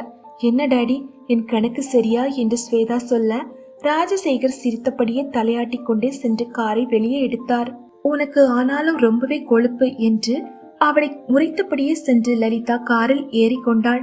பை சுவி என்று ராஜசேகர் சொல்ல, பை மம்மி, பை டாடி என்று ஸ்வேதா கை அசைத்தாள். கார் கிளம்பி சென்றதும் ஜாலியாக விசிலடித்துக் கொண்டே கதவை சாத்திவிட்டு உள்ளே வந்தாள். குளியல் அறைக்கு சென்று ஹீட்டர் போட்டு தனது அறைக்கு சென்று கருப்பு வண்ணத்தில் எம்ப்ராய்டரி போட்ட புடவை எடுத்து வைத்தாள். பின் நைட்டியும் டவலையும் எடுத்துக்கொண்டு அரை மணி நேரத்தில் தலைக்கு குளித்துவிட்டு தலையில் டவலுடன் வெளியே வந்தவள் டவலை அவிழ்த்து தலையை துவட்டியபடி டிவி முன்பு உட்கார்ந்தாள். டிவி நிகழ்ச்சிகள் போர் அடிக்கவே அதை ஆஃப் செய்துவிட்டு வீட்டை பூட்டிக் கொண்டு தியாகு வீட்டுக்கு கிளம்பினாள். மெதுவாக தோட்டத்தை ரசித்தபடி வந்தவள் வெளியே வந்ததும் வேகமாக தியாகு வீட்டுக்கு கேட்டை திறந்து கொண்டு உள்ளே நுழைந்தாள். அங்கே மகேஷின் யமகா நிற்பதை கண்டதும் அவள் முகம் பூவாய் மலர்ந்தது. வேகமாக உள்ளே சென்றாள். தியாகுவின் அம்மா டிஃபன் செய்து கொண்டிருந்தாள்.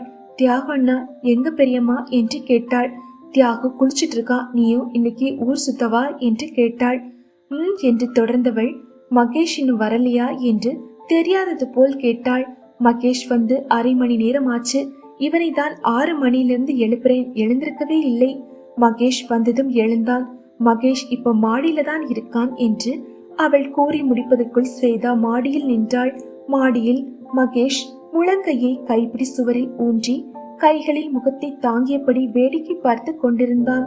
பின்னால் மெதுவாக சென்றவள் அவனுக்கு மிக அருகில் சென்று அவன் காதில் பூம் என்று திடீரென்று கத்தினாள். மெதுவாக திரும்பியவன், நீ வந்ததுதான் எனக்கு தெரியுமே, அப்புறம் ஏன் பயமுறுத்துறதா நினைச்சுக்கிட்டு இப்படி பண்ற என்று சாதாரணமாக கேட்டான். நான் வந்ததும் உங்களுக்கு எப்படி தெரியும், நீங்க தான் திரும்பி பார்க்கலையே என்று ஆச்சரியத்துடன் கேட்டாள். இல்ல, உன் வீட்டு தோட்டத்தை தான் பார்த்துட்டு இருந்தேன் என்றவனை இடமறித்து, எங்க தோட்டம் அழகா இருக்கா என்று ஆசையாய் கேட்டாள். ஃபென்டாஸ்டிக், தோட்டத்தில் இருக்கிற பூச்செடிகளுக்கு நடுவில் பூ மாதிரி அதையெல்லாம் ரசிச்சுக்கிட்டே ஒரு தென்றல் வீசிச்சு பாரு, அதை விட என்று புருவம் உயர்த்தி பாராட்டுவது போல் கூறினான். தென்றலா என்று கேட்க எண்ணி தலையை நிமிர்த்தியவள் தன்னை தான் சொல்கிறான் என்று புரிந்ததும் நாணத்தில் தலை கவிழ்ந்தாள்.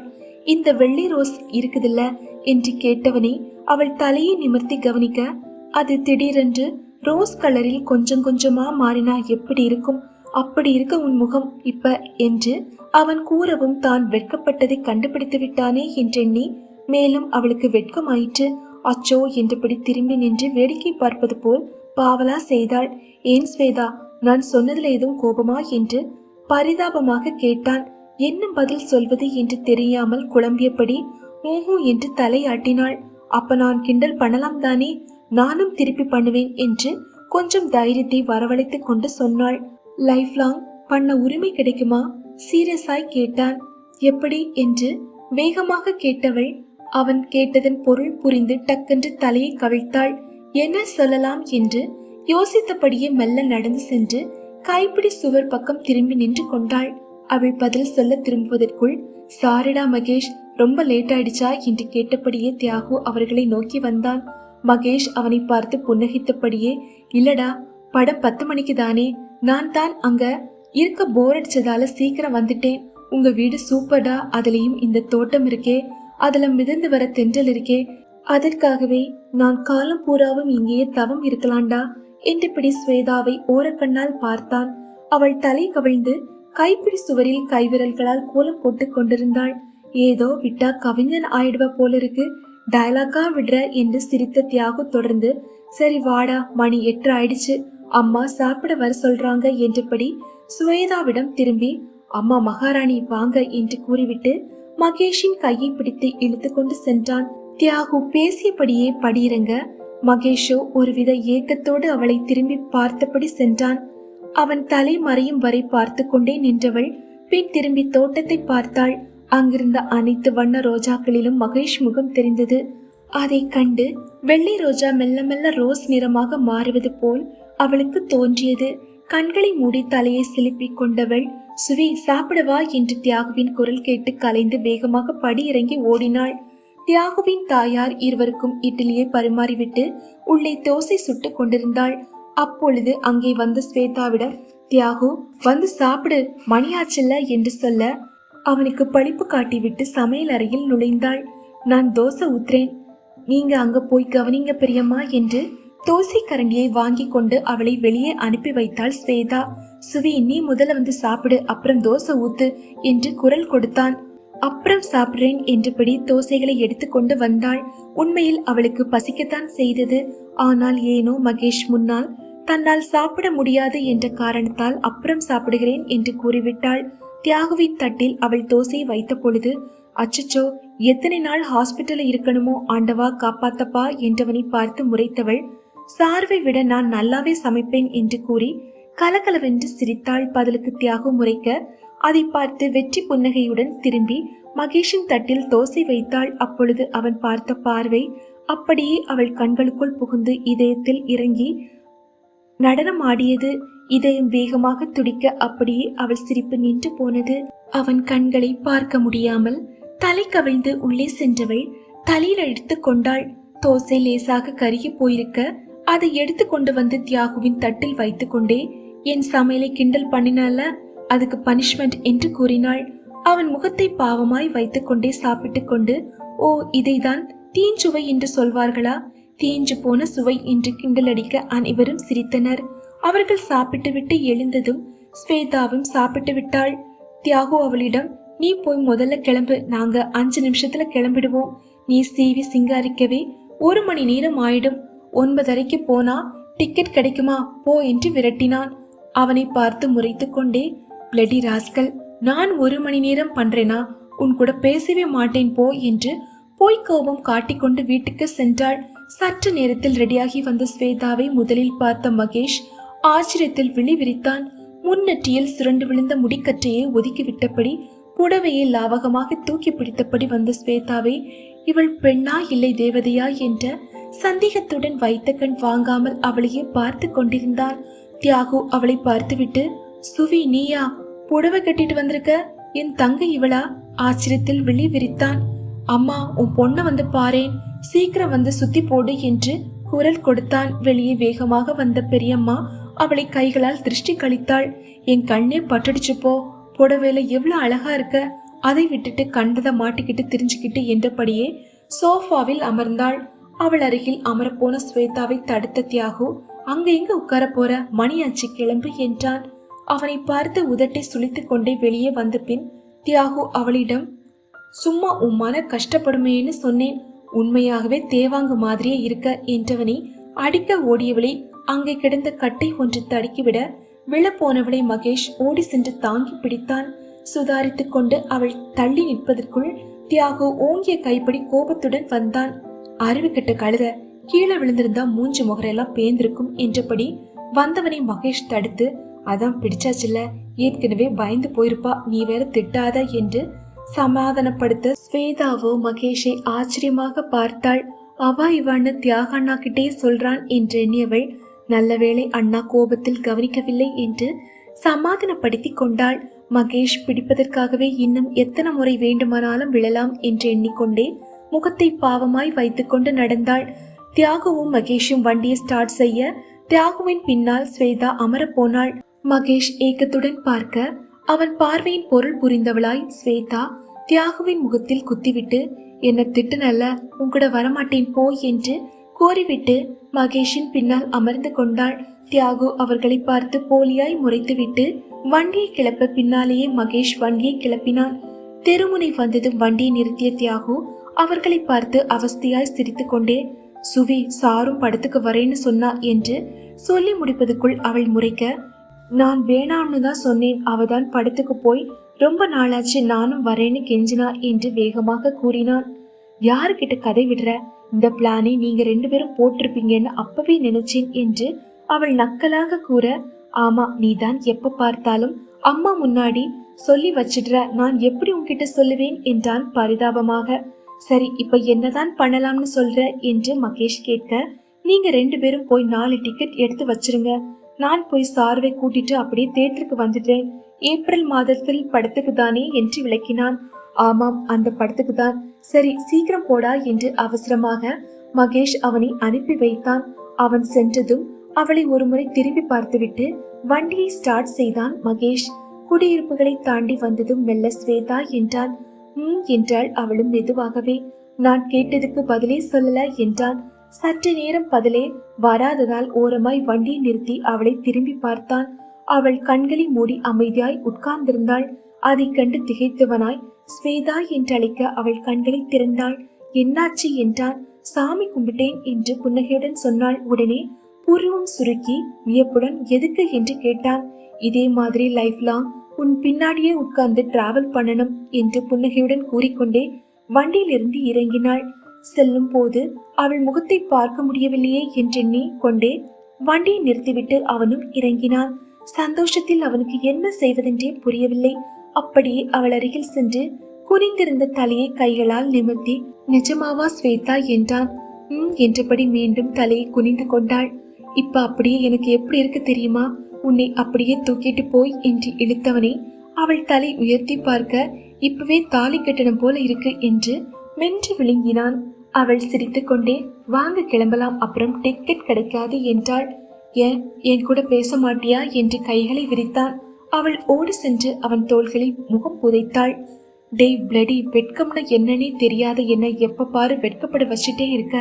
என்னால எப்படிடா உன் முகத்தை பார்த்து பேச முடியும் என்று அவன் தோள்களில் குத்தினாள். அவன் சிரித்து கொண்டே அவளை நேராக பிடித்து நிறுத்தினான். சரி வா போகலாம் என்று வண்டியில் ஏறி வண்டியை ஸ்டார்ட் செய்தான். அவள் ஏறி உட்கார்ந்து அவன் இடுப்பை வளைத்து பிடித்து கொள்ள அவன் கிளம்பினான். என்ன ஸ்வேதா, தியாகு சார்வ லவ் பண்றானா என்றான் மகேஷ். Sincere love. உனக்கு தான் லவ்னாலே பிடிக்காதே. அப்படியெல்லாம் இல்ல, எனக்கு இந்த பார்த்த உடனே லவ் பண்றாங்க பாருங்க, அதுதான் பிடிக்காது. ஏன்?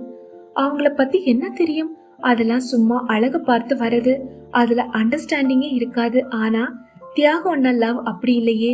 சின்ன வயசுல இருந்தே சார்வ நல்லா தெரியும். அவளோட கேரக்டர்ஸ் பிடிச்சுதானே லவ் பண்ண ஆரம்பிச்சாரு. அது ட்ரூ லவ் என்று சொல்லிக் கொண்டே வந்தாள்.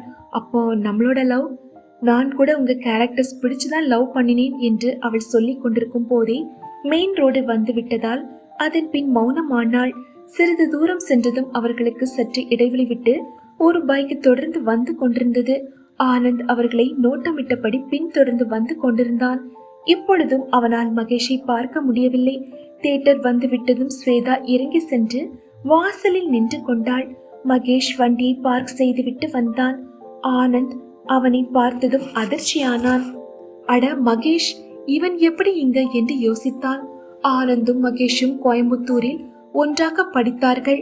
மகேஷ் கம்ப்யூட்டர் இன்ஜினியரிங்கும் ஆனந்த் கெமிக்கல் இன்ஜினியரிங் படித்தனர். இருவருக்கும் ஹாய் சொல்லிக் கொள்ளும் அளவே பழக்கம். ஆனாலும் சும்மா வெட்டி பந்தா விட்டு கொண்டு திரிந்த ஆனந்துக்கு காலேஜ் ஹீரோவாய் இருந்த மகேஷை சிறிதும் பிடிக்காது. அவனுடன் சிரித்து பேசினாலும் உள்ளுக்குள் எரிச்சல் மண்டி கொண்டு வரும். அப்படி விரோதியாய் எண்ணி இவன் வெறுத்தவனே ஸ்வேதாவின் காதலன் என்றதும் அவனது பழிவாங்கும் உணர்ச்சி மேலும் அதிகமானது. இருவரையும் சேர்த்து பழிவாங்க இதுதான் நல்ல சந்தர்ப்பம். இருவரும் மிக நன்றாக பழகட்டும் என்றெண்ணி கொண்டே திரும்பி சென்று விட்டான். மகேஷும் ஸ்வேதாவும் 4 டிக்கெட்டுகள் வாங்கி கொண்டு வந்து வாசலில் நின்றனர். மகேஷ், ஸ்வேதா உனக்கு லவ் படம்னாலே பிடிக்காதே, அப்புறம் எப்படி வந்த என்று ஆச்சரியமாய் கேட்டான். நான் படம் பார்க்க வரல, பின்ன என்கிட்ட காலம் பூரா மத்துக்கட்டையில அடி வாங்கி வாங்கி ஒருத்தர் ஆளே மாறி போயிடுவார். அதனால இப்பவே நல்லா பாத்துக்கலான்னு வந்தேன் என்று எங்கோ பார்த்தபடி கூறினாள். அதை கேட்டு மகேஷ் புன்னகைத்தான். அப்போது தியாகு சார்வை கூட்டிக் கொண்டு அவள் அருகில் வந்தான். என்னடா டிக்கெட் வாங்கியாச்சா என்று கேட்டபடி வந்தான். வாங்கியாச்சு.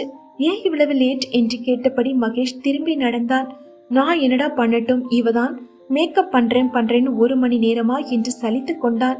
சும்மா என்னையே பிளேம் பண்ணாதீங்க என்றவள் ஸ்வேதா அருகில் சென்று, சுவி, இவர்தான் வர வழியில ஐஸ்கிரீம் சாப்பிட்டுட்டு போலான்னு கூட்டிட்டு போய் லேட் பண்ணிட்டு இப்ப வந்து என்ன சொல்றார் என்று பரிதாபமாக சொல்ல மகேஷும் ஸ்வேதாவும் திரும்பி அவனை கேலியுடன் பார்த்தனர்.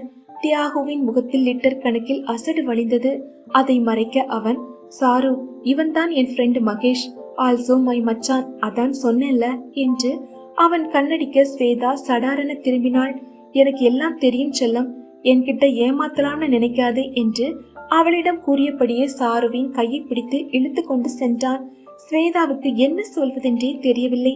மூவருடனும் சேர்ந்து தியேட்டருக்குள் நுழைந்தாள். 4வரும் சீட்டு தேடி சென்று அமர்ந்தனர். ஸ்வேதா மகேஷிடம், தியாகண்ணாவுக்கு தெரியுமா என்று கிசுகிசுத்தாள். தெரியும் என்று மெதுவாக கூறினான். எப்படி என்றாள்.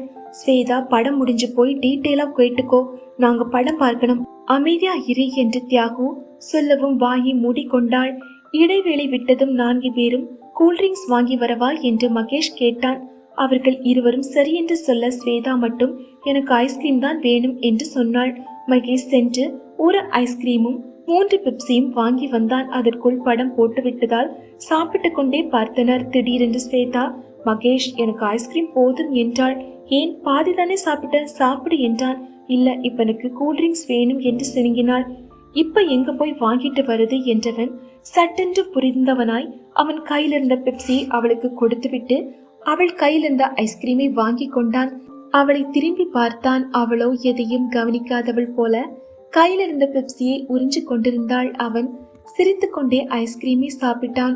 ஸ்வேதாவும் சாருவும் அவர்களுக்கு பிடித்த ஐட்டங்களாக பார்த்து ஆர்டர் செய்தனர். ஸ்வேதா தியாகுவிடம், தியாகு அண்ணா, உங்க லவ் பத்தி மகேஷுக்கு எதுவும் சொல்லவே இல்லையா என்று கூறிவிட்டு, என்னை தியேட்டரில் பேசாதன்னு சொன்னாதானே, இப்ப பாரு நல்லா மாட்டிக்கிட்டியா என்றெண்ணி சிரித்தாள். அவனுக்கு தான் எப்போவே தெரியுமே என்று கேஷுவலாக தியாகு சொன்னான். அதை கேட்டதும் ஏமாற்றமடைந்த ஸ்வேதா மகேஷிடம் திரும்பி, அப்புறம் ஏன் என்கிட்ட தெரியாத மாதிரி கேட்டீங்க என்று கோபமாய் கேட்டாள்.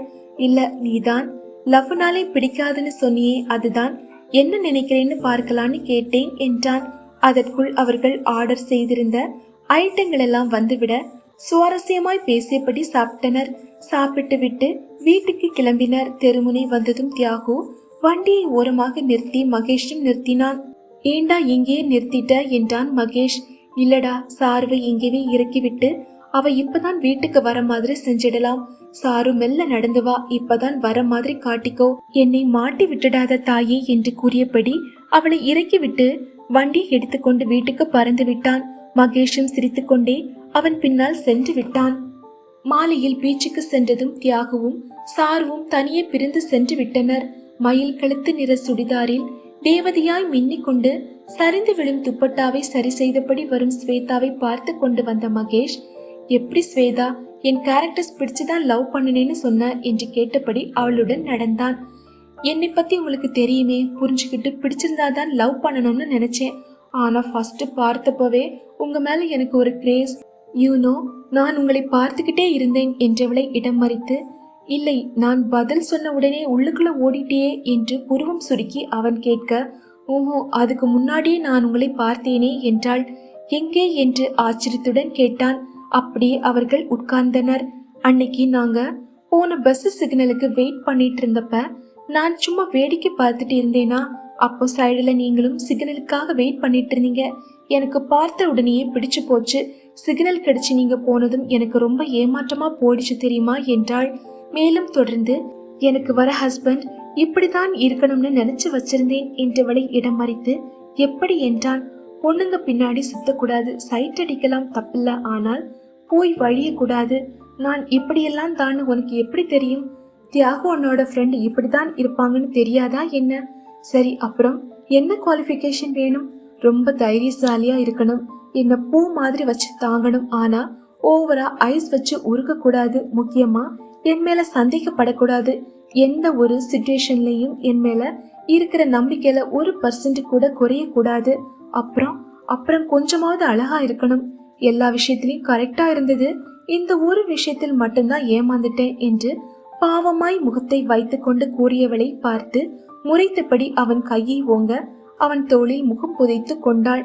ஏய், என்னாச்சு என்று அவள் தலையில் அவன் கை வைக்க டக்கென்று தலையை எடுத்து கொண்டாள். இதுல ஒரு விஷயம் குறைஞ்சா கூட நான் உன்னை தூக்கி எறிஞ்சிட்டு போயிடுவேன். என்னோட பிடிவாதம் பத்தி தான் உனக்கு தெரியும்ல, நான் ஒரு முடிவெடுத்தா மாறவே மாட்டேன் என்றாள் சீரியஸாக. ஆமா, தியாகு அண்ணாவுக்கு நம்ம மேட்டர் எப்படி தெரியும்? காலையில தானே நீங்க என்கிட்ட சொன்னீங்க, நான் கூட அப்ப ரிசல்ட் சொல்லலையே என்று ஆச்சரியமாய் கேட்டாள். அதுவா, உனக்கு எப்படி ஒரு லட்சிய கணவனோ அதே மாதிரி எனக்கும் ஒரு லட்சிய மனைவி, அதாவது உன்னை மாதிரி தான். நான் விளையாட்டுக்கு சொல்லல, சீரியஸா தான் சொல்றேன் என்றவன் தொடர்ந்தான். நான் தியாகு கிட்ட என் ஒய்ஃப் எப்படி இருக்கணும்னு சொல்லியிருக்கேன். உன்னை பத்தி அவன் அடிக்கடி சொல்லுவான். அவன் உன்னை பத்தி சொல்றப்ப எல்லாம் என்னோட ட்ரீம் கேர்ள் ஒத்து போன மாதிரி எங்க 2 பேருக்கும் தோணுச்சு. அதனாலதான் உன்னை பார்க்க அன்னைக்கு வீட்டுக்கு கூட்டிட்டு வந்தான். ஆனா அழகா இருக்கணும்னு எதிர்பார்க்கல.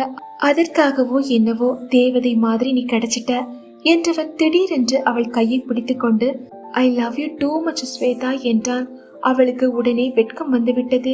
தலையை குனிந்து கொண்டு கடற்கரை மணலில் கைகளால் கோலம் போட்டு கொண்டிருந்தாள். சொல்லு என்றான். அதான் நான் அப்பவே சொல்லிட்டேனே என்று தலையை தூக்காமலே சொன்னாள். இல்ல, இப்ப நான் என்ன சொன்னேனோ அதே மாதிரி சொல்லு என்று அவள் முகத்தை தூக்கினான். பிளீஸ் என்று சொன்னீங்கினாள். அதெல்லாம் இல்ல, நீ இப்ப சொல்லு என்று வற்புறுத்தினான். ஐ லவ் யூ மகேஷ் என்று கடலை பார்த்தபடி சொன்னாள். என்னை பார்த்து சொல்லு என்று அவள் முகத்தை திருப்பினான். I love you, I love you என்று கத்தினாள். அப்போது அந்த வழியே சென்ற இருவர் அவர்களை திருப்பி பார்த்து சிரித்துவிட்டு சென்றனர். எனக்கு பசிக்குது, ஏதாவது வாங்கி கொடுடா செல்லம் என்றாள். சரியான தின்னி பண்டாரம், நீ சாப்பிட்டு சாப்பிட்டே நான் சம்பாதிக்கிறத அழிச்சிடுவ போல இருக்கு என்றவனே, நீங்க ஒண்ணு எனக்கு வாங்கி தர வேணாம் போங்க என்று அடித்தாள். சரி சரி, நான் போய் ஐஸ்கிரீம் வாங்கிட்டு வரேன் என்று எழுந்து சென்று ஐஸ்கிரீம் வாங்கி கொண்டு வந்தான். பாதி சாப்பிட்டு விட்டு இருவரும் மாற்றிக்கொண்டனர். சற்று நேரம் பேசிக் கொண்டிருந்து விட்டு இருட்டாக ஆரம்பித்ததும் எழுந்து பைக் நிறுத்தியிருந்த இடத்துக்கு சென்றனர். சற்று நேரத்தில் சாருவும் தியாகவும் வந்துவிட நால்வரும் வீட்டுக்கு கிளம்பினர். ஸ்வேதா, என்ன பேசவே மாட்டேங்கிற? நான் நல்லா தானே பேசிட்டு இருந்தேன், இப்ப ஏதாவது பேசேன். என்ன பேசட்டும்? நாளைக்கு எங்கேயாவது போகலாமா? ஏன்? மம்மி விட மாட்டாங்க. ஏன்? எனக்கு எக்ஸாம் வரப்போகுதே, அதான் மம்மி படிப்பு விஷயத்துல ரொம்ப ஸ்ட்ரிக்ட். பிஎஸ்சி முடிச்சுட்டு என்ன பண்ணலான்னு ஐடியா? எம்சிஏ. ஏன், வேலைக்கு போற ஐடியா இல்லையா? நோ, நான் கண்டிப்பா வேலைக்கு போக மாட்டேன். ஏன்? எனக்கு வேலைக்கு போற ஒய்ஃப் தானே வேணும். அப்ப வேற ஆளை பார்த்துக்கோ. நீ சும்மா சொன்னேன். அப்ப நான் வேலைக்கு போக வேணாமா? உன் இஷ்டம், உன் சுதந்திரத்தில் தலையிட மாட்டேன். இதுதான் உன்கிட்ட எனக்கு ரொம்ப பிடிச்சிருக்கு. ரியலி ஐ ஆம் லக்கிடா என்று அவனை இறுக்கி பிடித்து முதுகில் தலை சாய்த்தாள். ஏ ஸ்வேதா, இப்படியெல்லாம் பண்ணாத, அப்புறம் இப்படியே என் ரூமுக்கு வண்டியை திருப்பி உன்னை அங்க கொண்டு போயிடுவேன். எப்ப பாரு அதே நினைப்புதான், இடியட் என்று அவன் முதுகில் குத்திவிட்டு நன்றாக தள்ளி உட்கார்ந்து கொண்டாள். விளையாட்டுக்கு தான் சொன்னேன் என்று கெஞ்சுவது போல சொன்னான். நாம எப்ப கல்யாணம் பண்ணிக்கலாம் என்றான். நீங்க என்ன நினைக்கிறீங்க? இப்பவே பக்கத்தில் இருக்கிற கோயில்ல கல்யாணத்தை முடிச்சுக்கிட்டு அப்படியே ரயில்வே ஸ்டேஷன் போய் ஊட்டிக்கு டிக்கெட் வாங்கிடலாம்னு நினைக்கிறேன். நீ என்ன சொல்ற, ஓகேவா என்று நக்கலாக கேட்டான். நான்சென்ஸ், நான் சீரியஸா கேட்டுட்டு இருக்கேன். பி சீரியஸ் என்றாள். சரி, நீயே சொல்லு என்றாள். உங்களுக்கு என்ன வயசு? 24. எனக்கு 19. இன்னும் 3 வருஷம் கழிச்சு பண்ணிக்கலாம். 3 வருஷமா? நீ 3rd இயர் முடிச்ச உடனே பண்ணிக்கலாமே. இல்ல, நான் 3 வருஷம் லவ் பண்ணிட்டு இன்னும் நல்லா புரிஞ்சுக்கிட்டு அப்புறம் கல்யாணம் பண்ணிக்கலாம். நான் சொன்னா கேட்கவா போற? என்னவோ பண்ணு. ஐயோ, அதுக்குள்ள வீடு வந்துடுச்சே என்று உதட்டை சுளித்து கூறினாள். வேணும்னா திரும்பி போயிட்டு வரலாமா? இல்ல வேணாம், எனக்கு எக்ஸாம் முடியட்டும். அந்த 1 மந்த் ஃபுல்லா உங்க கூட தான், ஓகே என்றவள் மகேஷ் காம்பவுண்டுக்குள் நுழைந்து வண்டியை நிறுத்த இறங்கி உள்ளே சென்றாள். இவர்களுக்கு சற்று முன்பே சாருவும் தியாகவும் வந்து சேர்ந்தனர். நால்வரும் சாப்பிட்ட பின் மகேஷ் முதலில் கிளம்பினான். தியாகுவின் தாயாரும் அருகில் இருந்ததால் அவனால் ஸ்வேதாவிடம் பேச முடியவில்லை. அனைவரிடமும் சொல்லிவிட்டு ஸ்வேதாவை பார்த்து தலையசைத்துவிட்டு சென்று விட்டான். அடுத்த 1 மாதம் அவளுக்கு எப்படி சென்றதென்றே தெரியவில்லை. அவ்வப்போது மகேஷ் தியாகு வீட்டுக்கு வந்து ஸ்வேதாவை பார்த்துவிட்டு போனான். அவர்கள் ஊன்றிய காதல் விதை மாபெரும் விருட்சமாய் வளர்ந்து நின்றது. ஸ்வேதாவும் மகேஷும் பழகுவதைக் கண்டு தியாகுவின் தாயாருக்கு சந்தேகம் வந்ததால் சென்று லலிதாவிடம் போட்டு கொடுத்து விட்டாள். லலிதாவும் ராஜசேகரும் பேசி ஒரு முடிவுக்கு வந்தனர். இதை பற்றி ஸ்வேதாவிடம் அவர்கள் எதுவும் கேட்கவில்லை. அடுத்து வந்த விடுமுறை நாளில் ராஜசேகர் கோயம்புத்தூருக்கு பயணமானார். ஸ்வேதாவிடம் அவரது நண்பரை பார்க்க செல்வதாக கூறிவிட்டு சென்றனர். அன்று இரவு வெகு நேரம் கழித்து திரும்பிய ராஜசேகர் ஸ்வேதா தூங்க சென்றதும் லலிதாவிடம் பேசிக் கொண்டிருந்தார். நல்லா விசாரிச்சீங்களா என்று லலிதா கேட்க, விடுவேனா, என் பொண்ணு விஷயமாச்சே என்றவர் தொடர்ந்து, பையன் சொந்த ஊரே கோயம்புத்தூர் தான். அப்பா ரிட்டையர்டு தாசில்தார், அம்மா ஹவுஸ் ஒய்ஃப். அண்ணன் கோயம்புத்தூர்லேயே ஒரு இன்ஜினியரிங் காலேஜில் ப்ரொஃபஸரா ஒர்க் பண்றார். அண்ணியும் ஹவுஸ் ஒய்ஃப் என்றவரை இடம் மறித்து, சரி பையன் எப்படி என்றாள் லலிதா. பையன் அருமையான பையன், எந்த கெட்ட பழக்கமும் கிடையாது. இங்கு தியாகுவை தவிர வேறு யாரும் ரொம்ப க்ளோஸ் ஃப்ரெண்ட் இல்ல. தியாகுவோட ஃப்ரெண்ட்ஸ்னா எப்படி இருப்பான்னு நீயே பார்த்துக்க. தாராளமா அந்த பையன் கிட்ட நம்ம பொண்ணை ஒப்படைக்கலாம் என்றவர் லேசாக கண் கலங்கி, என்ன இருந்தாலும் நான் தான் மாப்பிள்ளை தேடணும்னு நினைச்சேன். சுவி இப்படி பண்ணுவான்னு நான் நினைக்கவே இல்லை என்றார். அப்படிலாம் சொல்லாதீங்க, நாம கூட லவ் மேரேஜ் தான். அவ இஷ்டப்படியே கல்யாணம் பண்ணி வச்சிடுவோம். சுவியோட செலக்ஷன் என்னைக்கும் தப்பா இருக்காது. ஆனா லலி, நாம தேடினா கூட இவ்வளவு சூப்பரா பிடிக்க முடியாது. சுவியோட செலக்ஷன் பெஸ்ட் என்றவர், சரி எனக்கு ரொம்ப டயர்டா இருக்கு, நான் தூங்குறேன் என்று கூறி படுத்து விட்டார். லலிதாவும் தூங்க சென்று விட்டாள். இருவருமே ஸ்வேதாவிடம் அந்த விஷயம் அவர்களுக்கு தெரிந்ததாக காட்டிக்கொள்ளவில்லை. அவள் எல்லை மீறி போக மாட்டாள் என்று இருவருமே நம்பினர். ஸ்வேதாவுக்கு எக்ஸாம் எல்லாம் முடிந்து விட்டன. அனைத்தையும் மிக நன்றாகவே செய்திருந்தாள். விடுமுறைகளில் மகேஷும் ஸ்வேதாவும் அடிக்கடி பீச்சில் சந்தித்துக் கொண்டனர். அன்றும் வழக்கம் போலவே ஸ்வேதா பீச்சுக்கு கிளம்பினாள். லலிதா, சுவி நாளைக்கு அரவிந்த் வரானாம் என்று அவளிடம் கூறினாள். நாளைக்கா என்று ஆச்சரியத்தில் வெளிவிரித்தாள். எத்தனை நாள் இருக்க போறானாம், உங்களுக்கு எப்படி தெரியும் என்று கேள்விகளை அடுக்கினாள். இந்த ஒரு வாரம்தான் இருப்பானாம், நேத்து தான் எக்ஸாம் முடிஞ்சதாம், இப்பதான் போன் பண்ணி சொன்னான் என்றாள். அதற்குள் தன் கை கடிகாரத்தில் மணி பார்த்தவள், சரி மம்மி, நான் வந்து அவன்கிட்ட போன் பண்ணி பேசிக்கிறேன் என்று கூறிக்கொண்டே தனது பேக்கை எடுத்து தோளில் மாட்டிக்கொண்டு வேகமாக படியிறங்கி சென்று விட்டாள். தியாகு வந்து அவளை பீச்சுக்கு அழைத்து சென்றான். தியாகுவுடன் ஸ்வேதா வண்டியில் போய் கொண்டிருந்த பொழுது பேசிக்கொண்டே சென்றாள். தியாகுன்னா நாளைக்கு அரவிந்த் வரானாம் என்றாள் சந்தோஷமாக. ஏய், போன் பண்ணினானா? மாமாவுக்கு அவனை விட எப்படி மனசு வந்தது? நீங்க வேற லீவு தானே, அதான் விட்டிருக்கிறார். அவனை பார்த்தே ரொம்ப நாளாச்சுன்னா. எப்ப பாரு சுவி சுவின்னு சின்ன வயசுல இருந்தே என் பின்னாடி சுத்துவான். நாளைக்கு வரட்டும், இந்த வாரமும் அவன் கூட தான். அப்புறம் மகேஷ் உன்னை உதைக்க வந்துடுவான்.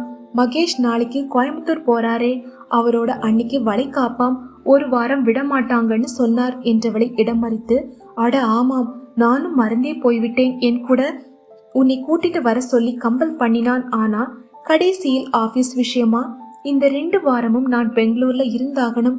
நாளை மறுநாளே கிளம்புறேன். மகேஷ் ரொம்ப ஃபீல் பண்ணுவான் என்றான் வருத்தத்துடன். நான் கூட மம்மி விட மாட்டாங்கன்னு போகல. மம்மி கிட்ட என்னன்னு சொல்லிட்டு போறது, இங்கன்னா கூட பரவாயில்ல என்று வருத்தத்துடன் கூறியவள், இந்த ஒரு வாரமும் எப்படிடா இருக்கிறதுன்னு யோசிச்சுட்டு இருந்தேன். நல்ல வேளையா அரவிந்த் வரான் என்றாள். அவர்கள் இருவரும் எதையும் கவனிக்காமல் பேசிக்கொண்டே வர அவர்களுக்கு அருகில் அவர்களது சம்பாஷணையை கேட்டுக்கொண்டே ஆனந்த் பைக்கில் வந்து கொண்டிருந்தான். 3 வார தாடியில் அவன் முகம் புதரில் இருந்து எட்டி பார்த்த கரடியை போல் இருந்தது. ஸ்வேதாவின் கைகளை பிடித்தபடி கடற்கரை மணலில் நடந்த மகேஷின் முகம் மிகவும் வருத்தமாக இருந்தது. இந்த வாரம் உன்னை எப்படி பிரிஞ்சிருக்கிறேன்னு தெரியல ஸ்வேதா, இன்னைக்கு நைட்டே கிளம்புறேன் என்று வருத்தத்துடன் கூறினான். அவன் வருத்தப்படுவதை அவளால் தாங்கிக் கொள்ளவே முடியவில்லை. ஜஸ்ட் 1 வீக் தான் மகேஷ், அப்புறம் என்கிட்ட ஓடி வந்துட போறீங்க. ப்ளீஸ் ஃபீல் பண்ணாதீங்க மகேஷ், அப்புறம் நான் அழுதுடுவேன் என்று அவள் அழுதுவிடும் தோணியில் கூற, அவன் நிலைமையை மாற்ற சட்டென்று அவள் தோளில் கையை போட்டுக்கொண்டு அவளை அணைத்தவாறே நடந்தபடியே, சரி உன் மாமனார் மாமியார் கிட்ட என்ன சொல்லட்டும் என்று புன்னகைத்தான். மாமனாரை உடம்ப நல்லா பார்த்துக்க சொல்லுங்க, இன்னும் கொஞ்ச நாள்ல மருமக வந்துடுவா, அது வரைக்கும் இந்த கிழவியோட சமையல பொறுத்துக்குங்க மாமான்னு மருமக சொன்னதா சொல்லுங்க என்று சிரித்தாள். ஏய், என் அம்மாவை கிளவிங்கிற என்று அவன் பொய் கோபத்துடன் கேட்க, நாளைக்கு சண்டை போடும்போது அப்படிதான் திட்டுவேனாம், அதுக்காக தான் இப்ப இருந்தே ட்ரைனிங் எடுக்கிறேன் என்று கூறி சிரித்தாள். அவனும் சிரித்து கொண்டே சென்று ஐஸ்கிரீம் வாங்கி வர இருவரும் அப்படியே மணலில் உட்கார்ந்தனர். பேசிக்கொண்டிருந்ததில் வெகு நேரம் சென்றுவிட இருட்டாக ஆரம்பித்ததும் தியாகு வந்துவிட்டான். பெரிய மனமில்லாமல் அவனிடம் இருந்து விடை பெற்றாள். அவளுக்கு மிகவும் கஷ்டமாகத்தான் இருந்தது. மகேஷ் விட்டால் அழுதே விடுவான் போல் இருந்தான். ஸ்வேதாவும் தியாகவும் கிளம்பி சென்ற பிறகு அப்படியே சிறிது நேரம் மணலில் உட்கார்ந்திருந்து விட்டு கிளம்பலாம் என்று எழுந்து நடந்தவன் மகேஷ் என்ற குரல் கேட்டு திரும்பி பார்த்தான். அங்கே ஒரு இளைஞன் தாடியுடன் நின்று கொண்டிருந்தான். யாரென்று புரியாமல் குழம்பியபடி பார்க்க, நீங்க மகேஷ் தானே என்றான் அவன். ஆமா, நீங்க என்று அவன் இழுக்க, ஹே, நான் தான் ஆனந்த், என்ன தெரியலையா? கோயம்புத்தூர்ல ஒன்னா படிச்சோமே. ஹே ஆனந்த் என்று ஆச்சரியமாக கேட்டவன், என்னடா இப்படி இருக்க என்று உண்மையான அக்கறையுடன் கேட்டான். என்னை மாதிரி நீயும் ஆயிடக்கூடாதுன்னு தான் இப்ப அவசரமா உன்கிட்ட வந்து பேசிட்டு இருக்கேன் என்று அக்கறையாய் கூறுபவன் போல் நடித்தான். என்னடா சொல்ற? ஒன்றும் புரியாமல் கேட்க, இப்ப கொஞ்ச நேரம் முன்னாடி உன்கிட்ட பேசிட்டு போனாலே ஸ்வேதா உன் லவ்வரா? ஆமாம், ஏன் கேட்கிற என்று மகேஷ் வியப்புடன் கேட்டான். எப்படி அவ வலையில சிக்கின, ஏன் அப்படி கேட்கிற என்றவன் விழிகளில் திகில் பரவியது. அவளை பத்தி உனக்கு தெரியுமா? என்னோட இந்த நிலைமைக்கு காரணமே அவதான் என்று ஆனந்த் சோகம் நிறைந்த குரலில் கூறினான். புரியுற மாதிரி சொல்லுடா என்றவன் பதட்டத்தை உள்ளுக்குள் ரசித்து குதிகளித்த ஆனந்த், உன் கூட பழகின மாதிரிதான் 2 மாசத்துக்கு முன்ன வரைக்கும் என் கூட பழகினா. ஆனா கடைசியில் லவ்ன்றது என்னோட ஹாபி. நான் என் மாமா பையனை தான் கல்யாணம் பண்ணிப்பேன். சோ என்ன மறந்துடு, குட் பைன்னு சொல்லிட்டு போயிட்டா. அன்னையில இருந்து நான் இப்படிதாண்டா இருக்கேன். எவ்வளவு உருகி லவ் பண்ற மாதிரி நடிச்சா தெரியுமா? எல்லாமே உண்மைன்னு நம்பி நானும் உருகினேன். அவ இல்லைன்னு சொன்னதும் நான் தற்கொலை பண்ணிக்கவே போயிட்டேன். என் ஃப்ரெண்ட்ஸ் தான் காப்பாத்தி, ஒரு பொண்ணுக்காக ஏண்டா உயிரை விடுற? அட்லீஸ்ட் உன்ன மாதிரி அவகிட்ட சிக்கிறவர்களையாவது காப்பாத்துன்னு சொன்னாங்க. அப்ப இருந்து அவளை நோட் பண்ண ஆரம்பிச்சேன். ஆனா கடைசியில் நீ அவகிட்ட மாட்டிக்கிட்ட. ஏமாந்தடாதடா என்று அழகாக தான் திருத்தி வைத்திருந்த கதையை கூறினான். அனைத்தையும் கேட்டு அதிர்ச்சியில் சிலையாய் நின்றிருந்த மகேஷ், ஆனா தியாகு ஏன் இதெல்லாம் என்னிடம் சொல்லவே இல்லை? தியாகுவுக்கு இவளை வீட்டில் தான் தெரியும். இவ காலேஜ் போகும்போது கூடவேவா போறான் என்று பதிலளித்தான். மகேஷுக்கு என்ன செய்வதென்றே தெரியவில்லை. ஸ்வேதாவை நம்புவதா இல்லை ஆனந்தை நம்புவதா என்று எண்ணியவனுக்கு ஆனந்தின் தோற்றமும் அச்சமூட்டியது. இதை ஏன் நீ ஆரம்பத்திலே என்கிட்ட சொல்லல என்று கேட்க, ஆரம்பத்திலேயே நான் சொல்லி இருந்தா நீ நம்பி இருக்க மாட்ட. நான் இப்ப ஆதாரத்தோட வந்திருக்கேன். நாளைக்கு அவ மாமா பையன் அரவிந்தன் ஊர்ல இருந்து வரான். நீயும் ஊர்ல இல்ல. ஏக கொண்டாட்டம் தான். நாளைக்கு வேணா பாரு அவனோடு எப்படி ஜோடி போட்டுக்கிட்டு சுத்துறான்னு என்றவன் தொடர்ந்து, சொல்றது சொல்லிட்டேன், அப்புறம் உன் இஷ்டம் என்று கூறிவிட்டு நிற்காமல் விறுவிறுவென்று சென்று விட்டான். அவன் மனம் ஆனந்தத்தில் கூத்தாடியது. நாளைக்கு பெங்களூருக்கு டிரான்ஸ்பர் ஆர்டர் கிடைச்சிடும். நாளைக்கே பெங்களூர் பறந்துடுவேன். இல்லாட்டி உண்மை தெரிஞ்சா மகேஷ் நம்மளை சட்னி பண்ணிடுவான் என்று எண்ணியபடியே சென்றவன், அச்சச்சோ இவங்க பிரியிற நியூஸ எப்படி தெரிஞ்சுக்கிறது என்று கவலைப்பட்டான். சரி, பிரகாஷிடம் கேட்டு தெரிந்து கொள்ளலாம் என்று தன்னைத்தானே சமாதானப்படுத்தி கொண்டு சென்றான். மகேஷோ நிற்க முடியாமல் அப்படியே மணலில் உட்கார்ந்து விட்டான். ஸ்வேதா, நீ என்னுடன் பழகிய எல்லாம் பொய்யா? என் கூட சேர்ந்து லைஃப் பிளான் போட்டது எல்லாம் பொய்யா? நீ பட்ட வெட்கமெல்லாம் பொய்யா? உன்னை நம்பினான், மோசம் போயிட்டேனே என்று எண்ணி மனதிற்குள் குமைந்தான். இறுதியில் நாளைக்கு பார்ப்போம். ஒருவேளை ஆனந்த் சொன்னது உண்மையாக இருந்தால் அவள் முகத்தில் விழிக்கவே கூடாது. தெளிவாக ஒரு லெட்டர் எழுதி போட்டுவிட்டு ஊருக்கு போய்விட வேண்டும். இங்கிருந்து கோயம்புத்தூருக்கு டிரான்ஸ்பர் வாங்கிவிட்டு அப்படியே போய்விட வேண்டும் என்று முடிவெடுத்து கொண்டு சென்றான். இரவு கோயம்புத்தூர் செல்ல ரிசர்வ் செய்து வைத்திருந்த டிக்கெட்டை கேன்சல் செய்துவிட்டு வந்தவன் ஸ்வேதாவிடம் இருந்து வந்த போன் காலை அட்டன் செய்தான். என்ன மகேஷ், கிளம்பியாச்சா? வருத்தத்துடன் அவள் கேட்க, என்றான். என்ன பேசவே மாட்டேங்கிறீங்க? இல்ல, எனக்கு போக கஷ்டமாக இருக்கு. எனக்கு அழுகியா வருது. வச்சிடு ஸ்வேதா ப்ளீஸ் என்றான். என்னாச்சு இவருக்கு? பிரிஞ்சு போறதால வருத்தம் என்றெண்ணி அவளும் வைத்து விட்டாள். இரவு முழுவதும் அவள் சரியாக தூங்கவே இல்லை. பிரிவை எண்ணி எண்ணி வருந்தியபடியே இரவை கழித்தவள் காலையில் எழுந்ததும் ராஜசேகர் புறப்பட்டு கொண்டிருந்ததை பார்த்தாள். அரவிந்த் வருவதையே சுத்தமாக மறந்தவளாய், என்ன டாடி காலங்காத்தால கிளம்பியிருக்கீங்க என்றவள், பொண்ணு பார்க்கவா என்று கூறி கண்ணடித்தாள். கொழுப்பு ஆனாலும் அதிகம். அரவிந்த் வாரான்ல, அவனை போய் ரிசர்வ் பண்ணணும் என்றார். அச்சோ, எப்படி மறந்தேன். எத்தனை மணிக்கு டாடி போகணும் என்றாள் அவசரமாக. இன்னும் அரை மணி நேரத்தில் கிளம்பணும் என்று சொல்லி முடிப்பதற்குள் அதற்குள் புறப்பட்டு வந்து விடுகிறேன் என்று ஓடிவிட்டாள். இருவரும் ரயில்வே ஸ்டேஷன் வருவதற்கும் ரயில் வருவதற்கும் சரியாக இருந்தது. அரவிந்த் கையசைத்துக் கொண்டே அருகில் வந்ததும் அவனது பெட்டியை ஸ்வேதா வாங்கி கொண்டாள். மூவரும் காருக்கு நடந்தனர். என்ன சுவி, முன்ன இருந்ததை விட இப்ப ரொம்ப அழகா இருக்க என்று சிரித்தபடி கூறிக்கொண்டே வந்தான். டே போடா, உனக்கு எப்ப பாரு என்ன ஓட்டாட்டி சாப்பாடே இறங்காதே என்று அவன் தலையில் செல்லமாக குட்டினாள். ராஜசேகர் அவள் கையிலிருந்த பெட்டியை வாங்கி கொண்டார். ஐயோ, உன் குரங்கு மூஞ்சிய ஒரு வாரம் பார்த்து பார்த்து நான் உயிரை விட போகிறேன். என்ன பண்றது, என் தலையெழுத்து என்று சிரித்தபடியே அவள் சொல்ல, டேய் என்று கைகளை ஓங்கி அவனை அடிப்பதற்குள் அவன் ஓடினான். அவளும் துரத்தி கொண்டே ஓட காரின் அருகில் சென்று மூச்சு வாங்கி கொண்டு நின்றான். அவளும் மூச்சு வாங்கி கொண்டு ஓடி அவனை அடித்தாள். அவர்களின் விளையாட்டை கண்டு சிரித்துக் கொண்டே ராஜசேகர் மெதுவாக சூட்கேஸை தூக்கி கொண்டு சென்றார். ஸ்வேதா காரினுள் இருந்த பேக்கை எடுத்து அதிலிருந்து சாக்லேட்டை எடுத்து நீட்ட அரவிந்த் வாங்கி சாப்பிட்டான். பின் அவள் சாப்பிட்டு கொண்டிருந்த சாக்லேட்டை பிடுங்கி அவள் சாப்பிட்டாள். இவற்றையெல்லாம் தொலைவில் ஒரு கடையில் நின்று கொண்டிருந்த மகேஷ் கவனித்துக் கொண்டிருந்தான். ஆனந்த் சொன்னவை உண்மை என நம்பியதால் முகம் கோபத்தில் சிவந்திருந்தது. அடுத்து என்ன செய்வதென்று புரியாமல் குழம்பியவன், சரி பின்தொடர்ந்து செல்வோம் என்று முடிவு செய்துவிட்டு அவர்களையே நோட்டமிட்டு கொண்டிருந்தான். ஸ்வேதாவும் அரவிந்தும் ஊர் சுற்றிவிட்டு வருவதாக கூறி ராஜசேகரை அனுப்பி வைத்தனர். பின் ஆட்டோ பிடித்து கொண்டு ஒரு ஹோட்டலுக்கு சென்றனர். மகேஷ் தனது வண்டியிலேயே அவர்களை பின்தொடர்ந்தான். ஹோட்டலில் அவர்கள் கண்களில் படாதவாறு தள்ளி ஒரு டேபிளில் உட்கார்ந்து கொண்டான். அவர்கள் பேசுவது அவன் காதில் விழவே இல்லை. ஆனாலும் அவர்களது நடவடிக்கைகளை கவனித்துக் கொண்டிருந்தான். என்ன சுவி, ஏதோ சொல்லணும்னு என்ன தனியா கூட்டிட்டு வந்துட்டு இப்ப எதுவும் பேச மாட்டேங்கிற என்றான் அரவிந்தன் சாப்பிட்டு கொண்டே. இல்லடா, உன்கிட்ட எப்படி சொல்றதுன்னே தெரியல என்றாள். ஹே, உன் பெஸ்ட் ஃப்ரெண்ட் நான் தான் சொல்லுவியே. நான் உன்கிட்ட ஏதாவது மறைச்சிருக்கேனா? அப்புறம் ஏன் தயங்குற, சொல்லு. இல்ல, எப்படி சொல்றதுன்னே தெரியல என்று தலையை குனிந்து கொண்டாள். ஏய், எனக்கு தெரிஞ்சு போச்சு என்று சத்தமாய் சிரித்தான். என்ன என்று வியப்போடு நிமிர்ந்தாள். யூ ஆர் இன் லவ், ஐ ஆம் கரெக்ட் என்று அவன் கேட்டதும் ஆச்சரியத்தில் விழிகளை விரித்தவள் என்று தலையை குனிந்து கொண்டாள். ஏய், என்ன வெட்கமா என்று அவள் முகவாயை பற்றி நிமிர்த்தினான். அவள் முகம் சிவந்திருந்ததை கண்டதும் ஏய், நீ கூட வெட்கப்படுற என்று கூறியவனை போடா என்று அடித்தாள். சரி, அந்த அன்லக்கி ஃபெல்லோ யாரு என்று கேட்டவனை என்று முறைத்தவள். தியாகு உன்னோட ஃப்ரெண்டு, பேரு மகேஷ் என்றவள் அவர்களது காதல் கதையை சுருக்கமாக கூறி முடித்தாள். அவள் வெட்கப்பட்டு கொண்டே சொன்னதை மகேஷ் கண்களுக்கு தப்பாக தோன்றியது. தான் நன்றாக ஏமாற்றப்பட்டு விட்டதாய் முடிவு செய்தவன் கண்களில் நீர் கோர்த்து கொள்ள தாங்க இயலாத வருத்தத்துடன் வெளியே வந்தான். வண்டியில் செல்லும் பொழுது யோசித்து முடிவு செய்து கொண்டவன் நேராக தனது ரூமுக்கு சென்றான்.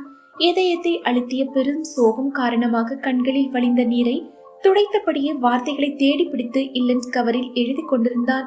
எழுதி முடித்ததும் அதை ஒட்டி ஸ்வேதாவின் அட்ரஸை எழுதி பேண்ட் பாக்கெட்டில் வைத்துக் கொண்டு நேராக போஸ்ட் ஆபீஸுக்கு சென்றான். போஸ்ட் பாக்ஸ் அருகில் சென்றவன் மகேஷ் என்று யாரோ அழைப்பதை கேட்டு திரும்பினான். தியாகு புன்னகையுடன் நின்று கொண்டிருந்தான். இங்க என்னடா பண்ற என்று வியப்புடன் கேட்டவனிடம், இல்லடா, காலேஜ் கூட படிச்ச ஃப்ரெண்டுக்கு பர்த்டே கிரீட்டிங் அனுப்பலாம்னு வந்தேன் என்று மகேஷ் சரளமாக போய் சொன்னான். போஸ்ட் பண்ணிட்டியா என்று தியாகு கேட்க, அச்சச்சோ, கிரீட்டிங்னு சொல்லிட்டமே, இப்ப இல்லண்டு கவரை போஸ்ட் பண்ண எடுத்தா ஏதாவது கேட்பான் என்று எண்ணியபடி போஸ்ட் பண்ணிவிட்டேன் என்று திணறினான். போய் சொன்னதும் பயங்கரமாய் அவனுக்கு வேர்க்கவே அதை துடைக்க பேண்ட் பாக்கெட்டில் இருந்த கர்ச்சிப்பை எடுத்தான். அதனுடன் ஒட்டியபடி இருந்த லெட்டர் கீழே விழுந்ததை அவனும் கவனிக்கவில்லை. சரி, வாடா போகலாம் என்று அவன் கையை பிடித்துக் கொண்டு நடக்க முற்பட்ட தியாகவும் கவனிக்கவில்லை. நீ எப்படா பெங்களூர் போற என்று ஏதோ கேட்க வேண்டும் என்பதற்காக மகேஷ் கேட்டு வைத்தான். நாளைக்கு தாண்டா. ஆமா, நீ என்ன இன்னும் இங்கே இருக்க? கோயம்புத்தூர் போகலையா? இல்லடா, டிக்கெட் கிடைக்கல, இன்னைக்கு நைட் தான் கிளம்புறேன். போன் பண்ணிருக்கலாம் தானே? ஸ்வேதாவுக்கு பண்ணினேன், அவ வீட்டுல இல்ல. ஆமா, அவ எங்க போயிட்டா என்று தெரியாதது போல கேட்டாள். உனக்கு தெரியாதா? அவ மாமா பையன் ஊர்ல இருந்து வந்திருக்கான், அவனோட எங்கேயாவது போயிருப்பா. மாமா பையனா? என்கிட்ட சொல்லவே இல்லையே. ஆமாண்டா, அவளுக்கு ஒரு மாமா பையன் இருக்கிறான், சித்தியோட அண்ணன் பையன் என்று கதை சொல்வது போல சொல்லிக்கொண்டே வந்தவன் மகேஷின் ரூம் வரவும் ரூமை திறந்து கொண்டு உள்ளே சென்று உட்கார்ந்தான்.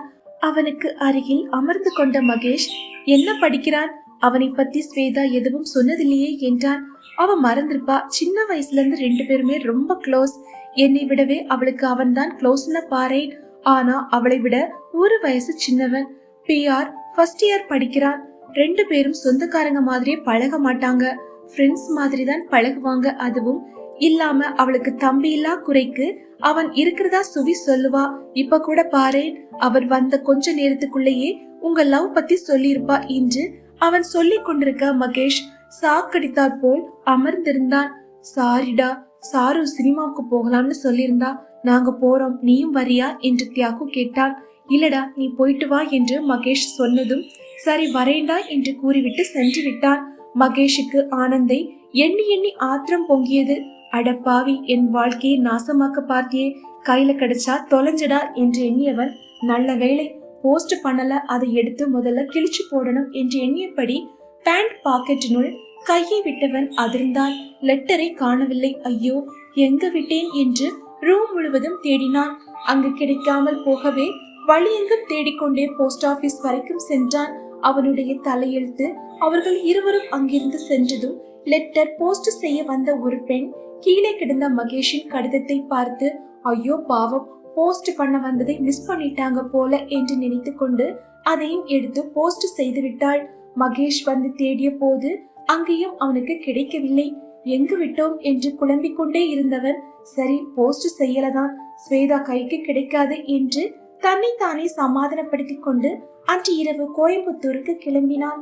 2 நாள் கழித்து ஸ்வேதாவுக்கு லெட்டர் வந்தது. அதை வாங்கி பார்த்த ஸ்வேதா மகேஷின் கையெழுத்தை பார்த்ததும் மகிழ்ச்சியுடன் அதை எடுத்துக்கொண்டு தனது அறைக்குள் ஓடினாள். கதவு தாளிட்டு கொண்டு கட்டிலில் படுத்துக்கொண்டு ஆசை ஆசையாய் பிரித்தவள் முதல் வரியை படித்ததுமே அதிர்ந்தாள் ஸ்வேதா. என்னை ஏமாற்ற உனக்கு எப்படி மனம் வந்தது? நீ ஹாபிக்காக செய்யும் காதலுக்கு பலியாடு நானா? உன் மாமா பையன் மேல் ஆசை இருந்தால் அவனையே கட்டிக்கொள்ள வேண்டியதுதானே? என்னை போன்றவர்களை ஏன் ஏமாற்றுகிறாய்? எனக்கு எப்படி உன் சுயரூபம் தெரிந்தது என்றுதானே யோசிக்கிறாய்?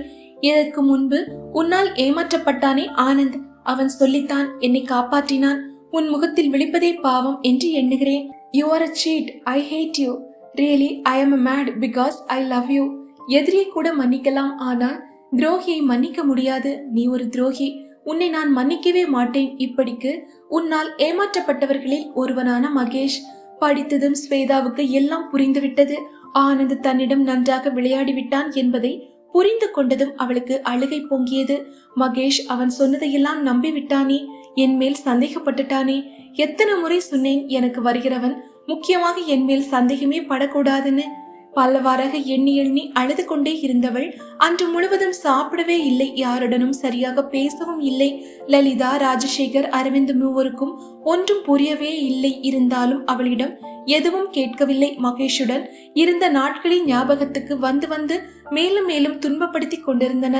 அதை எண்ணி எண்ணி அன்று முழுவதும் அழுதவள் இறுதியில் ஒரு முடிவுக்கு வந்தாள். அடுத்த நாள் எப்பொழுதும் போல ஜாலியாகவே இருந்தாள்.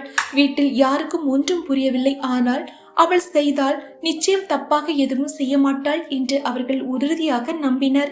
சரியாக ஒரு வாரம் கழிந்தது. அன்று காலையிலேயே மகேஷிடமிருந்து ஸ்வேதாவுக்கு போன் வந்தது. ஸ்வேதா, நான் மகேஷ் பேசுறேன். சொல்லுங்க. என்ன ஒரு சுவாரஸ்யமே இல்லாம கேட்கிற? நான் உனக்கு எவ்வளவு சந்தோஷமான நியூஸ் கொண்டு வந்திருக்கிறேன். அப்படியா என்றாள் உணர்ச்சியற்ற குரலில். என்னான்னு கேளேன், செல்லமாய் கேட்டான். என்னன்னு சொல்லுங்க. சொல்ல மாட்டேனே என்று இழுத்தவன், இன்னைக்கு ஈவினிங் எப்பவும் போல பீச்ல மீட் பண்றோம், அப்பதான் உனக்கு சொல்லுவேன். தெரிஞ்சா அப்படியே சந்தோஷத்தில் துள்ளி குதிப்ப என்று ஆசை ஆசையாய் கூறினான். அவள் பதில் பேசாது போகவே, என்ன ஸ்வேதா சரியா பேச மாட்டேங்கிற? உடம்பு எதுவும் சரியில்லையா? வருத்தம் தோய்ந்த குரலில் கேட்டான். ஆமாம், இத்தனை நாள் ஃபீவரா தான் இருந்தது, இப்பதான் கொஞ்சம் தெளிஞ்சிருக்கேன் என்றாள் இரட்டை அர்த்தத்தில். அவன் புரியாமல், சரி உடம்பை பத்திரமா பார்த்துக்க, ஈவினிங் பீச்ல மீட் பண்ணலாம், நல்லா ரெஸ்டடு, வச்சிடுறேன் என்று கூறி போனை வைத்தான். அன்று முழுவதும் ஒரே கொண்டாட்டமாய் இருந்தது அவனுக்கு. தியாகு வேறு இல்லாததால் அவனது சந்தோஷத்தை பகிர்ந்து கொள்ள ஆளே இல்லை. இந்த விஷயத்தை ஸ்வேதாவிடம் சொன்னால் எப்படி வெட்கப்படுவாள் அவள்? ரியாக்ஷன் எப்படி இருக்கும் என்று எண்ணி எண்ணி மாய்ந்து போனான். அவனுக்கு வேலையே ஓடவில்லை. எப்பொழுது மாலை வரும், எப்பொழுது அவளை சந்திக்கலாம் என்று அவன் மனசு பரபரத்தது. மாலை 5 மணி.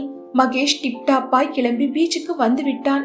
ஏற்கனவே அழகாய், உயரமாய், கலராய், கம்பீரமாய் பார்ப்பவரை மீண்டும் மீண்டும் பார்க்க வைக்கும் தோற்றமுடைய அவன் அதைவிட சந்தோஷத்தில் அன்று அழகாய் தெரிந்தான். அவள் வருவதற்குள் ஒரு யுகமை கடந்து விட்டதை போலிருந்தது அவனுக்கு. தியாகு இல்லாததால் அரவிந்த் ஸ்வேதாவை பீச்சுக்கு கூட்டி வந்தான். அவளை விட்டுவிட்டு அவன் சென்று விட்டான். அவனை நோக்கி நடந்து வந்தவளையே மகேஷ் இமைக்காமல் பார்த்தான். அருகில் வந்ததும் அப்படியே எழுந்து சென்று அவளை தூக்கி சுற்றினான். மகேஷ், என்ன இது, பப்ளிக் பிளேஸா, விடுங்க என்றாள். நோ நோ என்றபடி சுற்றினான். இப்ப விட போறீங்களா இல்லையா என்று சற்றே உரத்த குரலில் சொல்ல அவன் அவளை கீழே இறக்கிவிட்டு அப்படியே மணலில் அமர்ந்தான். அவளும் அவன் அருகில் அமர்ந்தாள். இனி நாம யாருக்கும் பயப்பட வேண்டியதில்லை என்று அவன் பீடிகையுடன் ஆரம்பிக்க அவள் அவனை என்ன என்பது போல பார்த்தாள். எங்க அப்பா அம்மா கிட்ட, அதுதான் உன் மாமனார் மாமியார் கிட்ட நம்ம லவ்வை பத்தி சொல்லி பர்மிஷன் வாங்கிட்டேன். அன்னைக்கு குழந்தை பிறந்ததும் உன்னை பார்க்க வரேனாங்க என்று அவன் சந்தோஷமாய் சொல்ல அவள் குழம்பினாள். இவன் என்ன அப்படி லெட்டர் எழுதிட்டு இப்ப வந்து கல்யாணத்தை பத்தி பேசுறான் என்று எண்ணியவள் அவனிடமே கேட்டு விடுவது என்ற முடிவுடன் தனது பேக்கில் இருந்து லெட்டரை எடுத்து அவனிடம் நீட்டினாள். அதை வாங்கி பார்த்ததும் அவன் முகம் சுருங்கி போனது. இது எப்படி உன் கைக்கு கிடைத்தது என்று தடுமாறினான். இது நீங்க எழுதினது தானே என்றாள் உணர்ச்சியற்ற குரலில். ஆமாம் என்று திணறினான். அப்புறம் இப்ப வந்து கல்யாணத்தை பத்தி பேசுறீங்க? I am a cheat. என் முகத்துல நீங்க முழிக்க கூடாது இல்லையா என்று ஏளனமாய் கேட்டாள். அவன் பதில் பேசாமல் தலையை குனிந்து கொண்டான். ஒரு துரோகியை கல்யாணம் பண்ணிக்கிட்டு நீங்க காலம் பூரா கஷ்டப்பட வேண்டாம், ஓகே என்றாள் சற்று கோபத்துடன். இல்ல சுவி, அந்த ஆனந்த் தான் அவனை ஏமாத்தி விட்டதாகவும் இது உன் ஹாபின்னும் நீ அரவிந்தை தான் லவ் பண்றேன்னு சொல்லி என் மனசை குழப்பிட்டான். இப்ப நான் தெளிவா இருக்கேன், உன்மேல் எந்த சந்தேகமும் இல்லை, என்னை நம்ப ஸ்வேதா என்று அவள் கைகளை பற்றினான். சட்டென்று கைகளை உதறினாள். நோ மிஸ்டர் மகேஷ், அவன் என்ன சொன்னாலும் நீ என்னை நம்பி இருக்கணும்.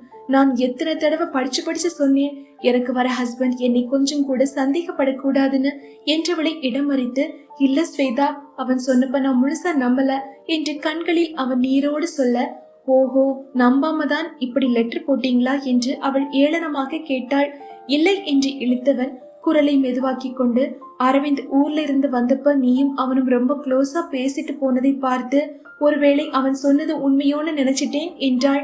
நீங்க தான் முதல் நாள் நைட்டே கோயம்புத்தூர் போயிட்டீங்களே, அப்புறம் எப்படி எங்களை பாத்தீங்க என்று ஆச்சரியத்துடன் கேட்டாள்.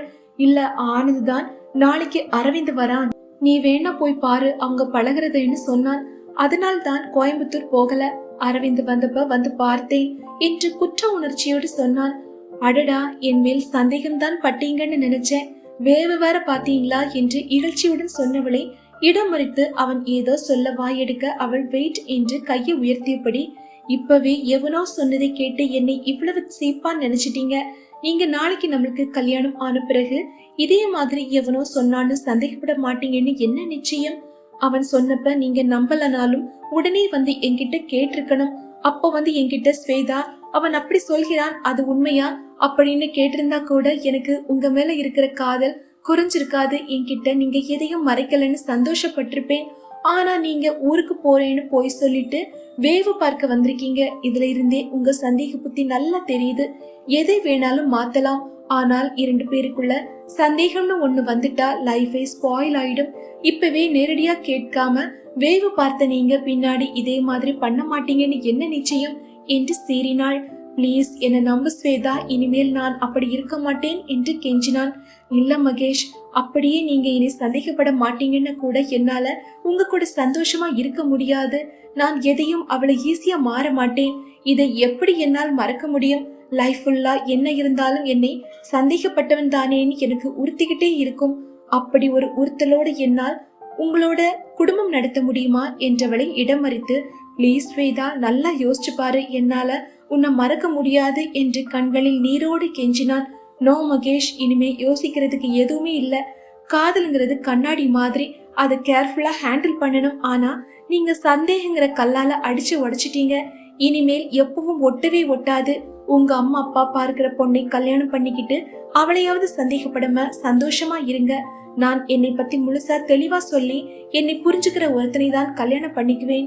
நீங்க நினைக்கிற மாதிரி யாரையும் ஏமாத்த மாட்டேன் என்று அவள் சொல்ல, நாளைக்கு உன்னை கல்யாணம் பண்ணிக்கிறவன் மட்டும் உன்னை சந்தேகப்பட மாட்டான்னு என்ன சுவி நிச்சயம் என்று கண் கலங்க கேட்டான். புதைக்குழின்னு தெரிஞ்சே காலை விடுறது வேற, தெரியாமல் போய் மாட்டிக்கிட்டு அப்புறம் அதை புதைக்குழின்னு தெரிஞ்சுக்கிறது வேற. உங்களுக்கு புரியும்னு நினைக்கிறேன் என்று அவனை நிமிர்ந்து பார்த்தாள். அவன் அமைதியாக கடலையே பார்த்து கொண்டு இருந்தான். கண்களில் இருந்து நீர் வழிந்து கொண்டே இருந்தது.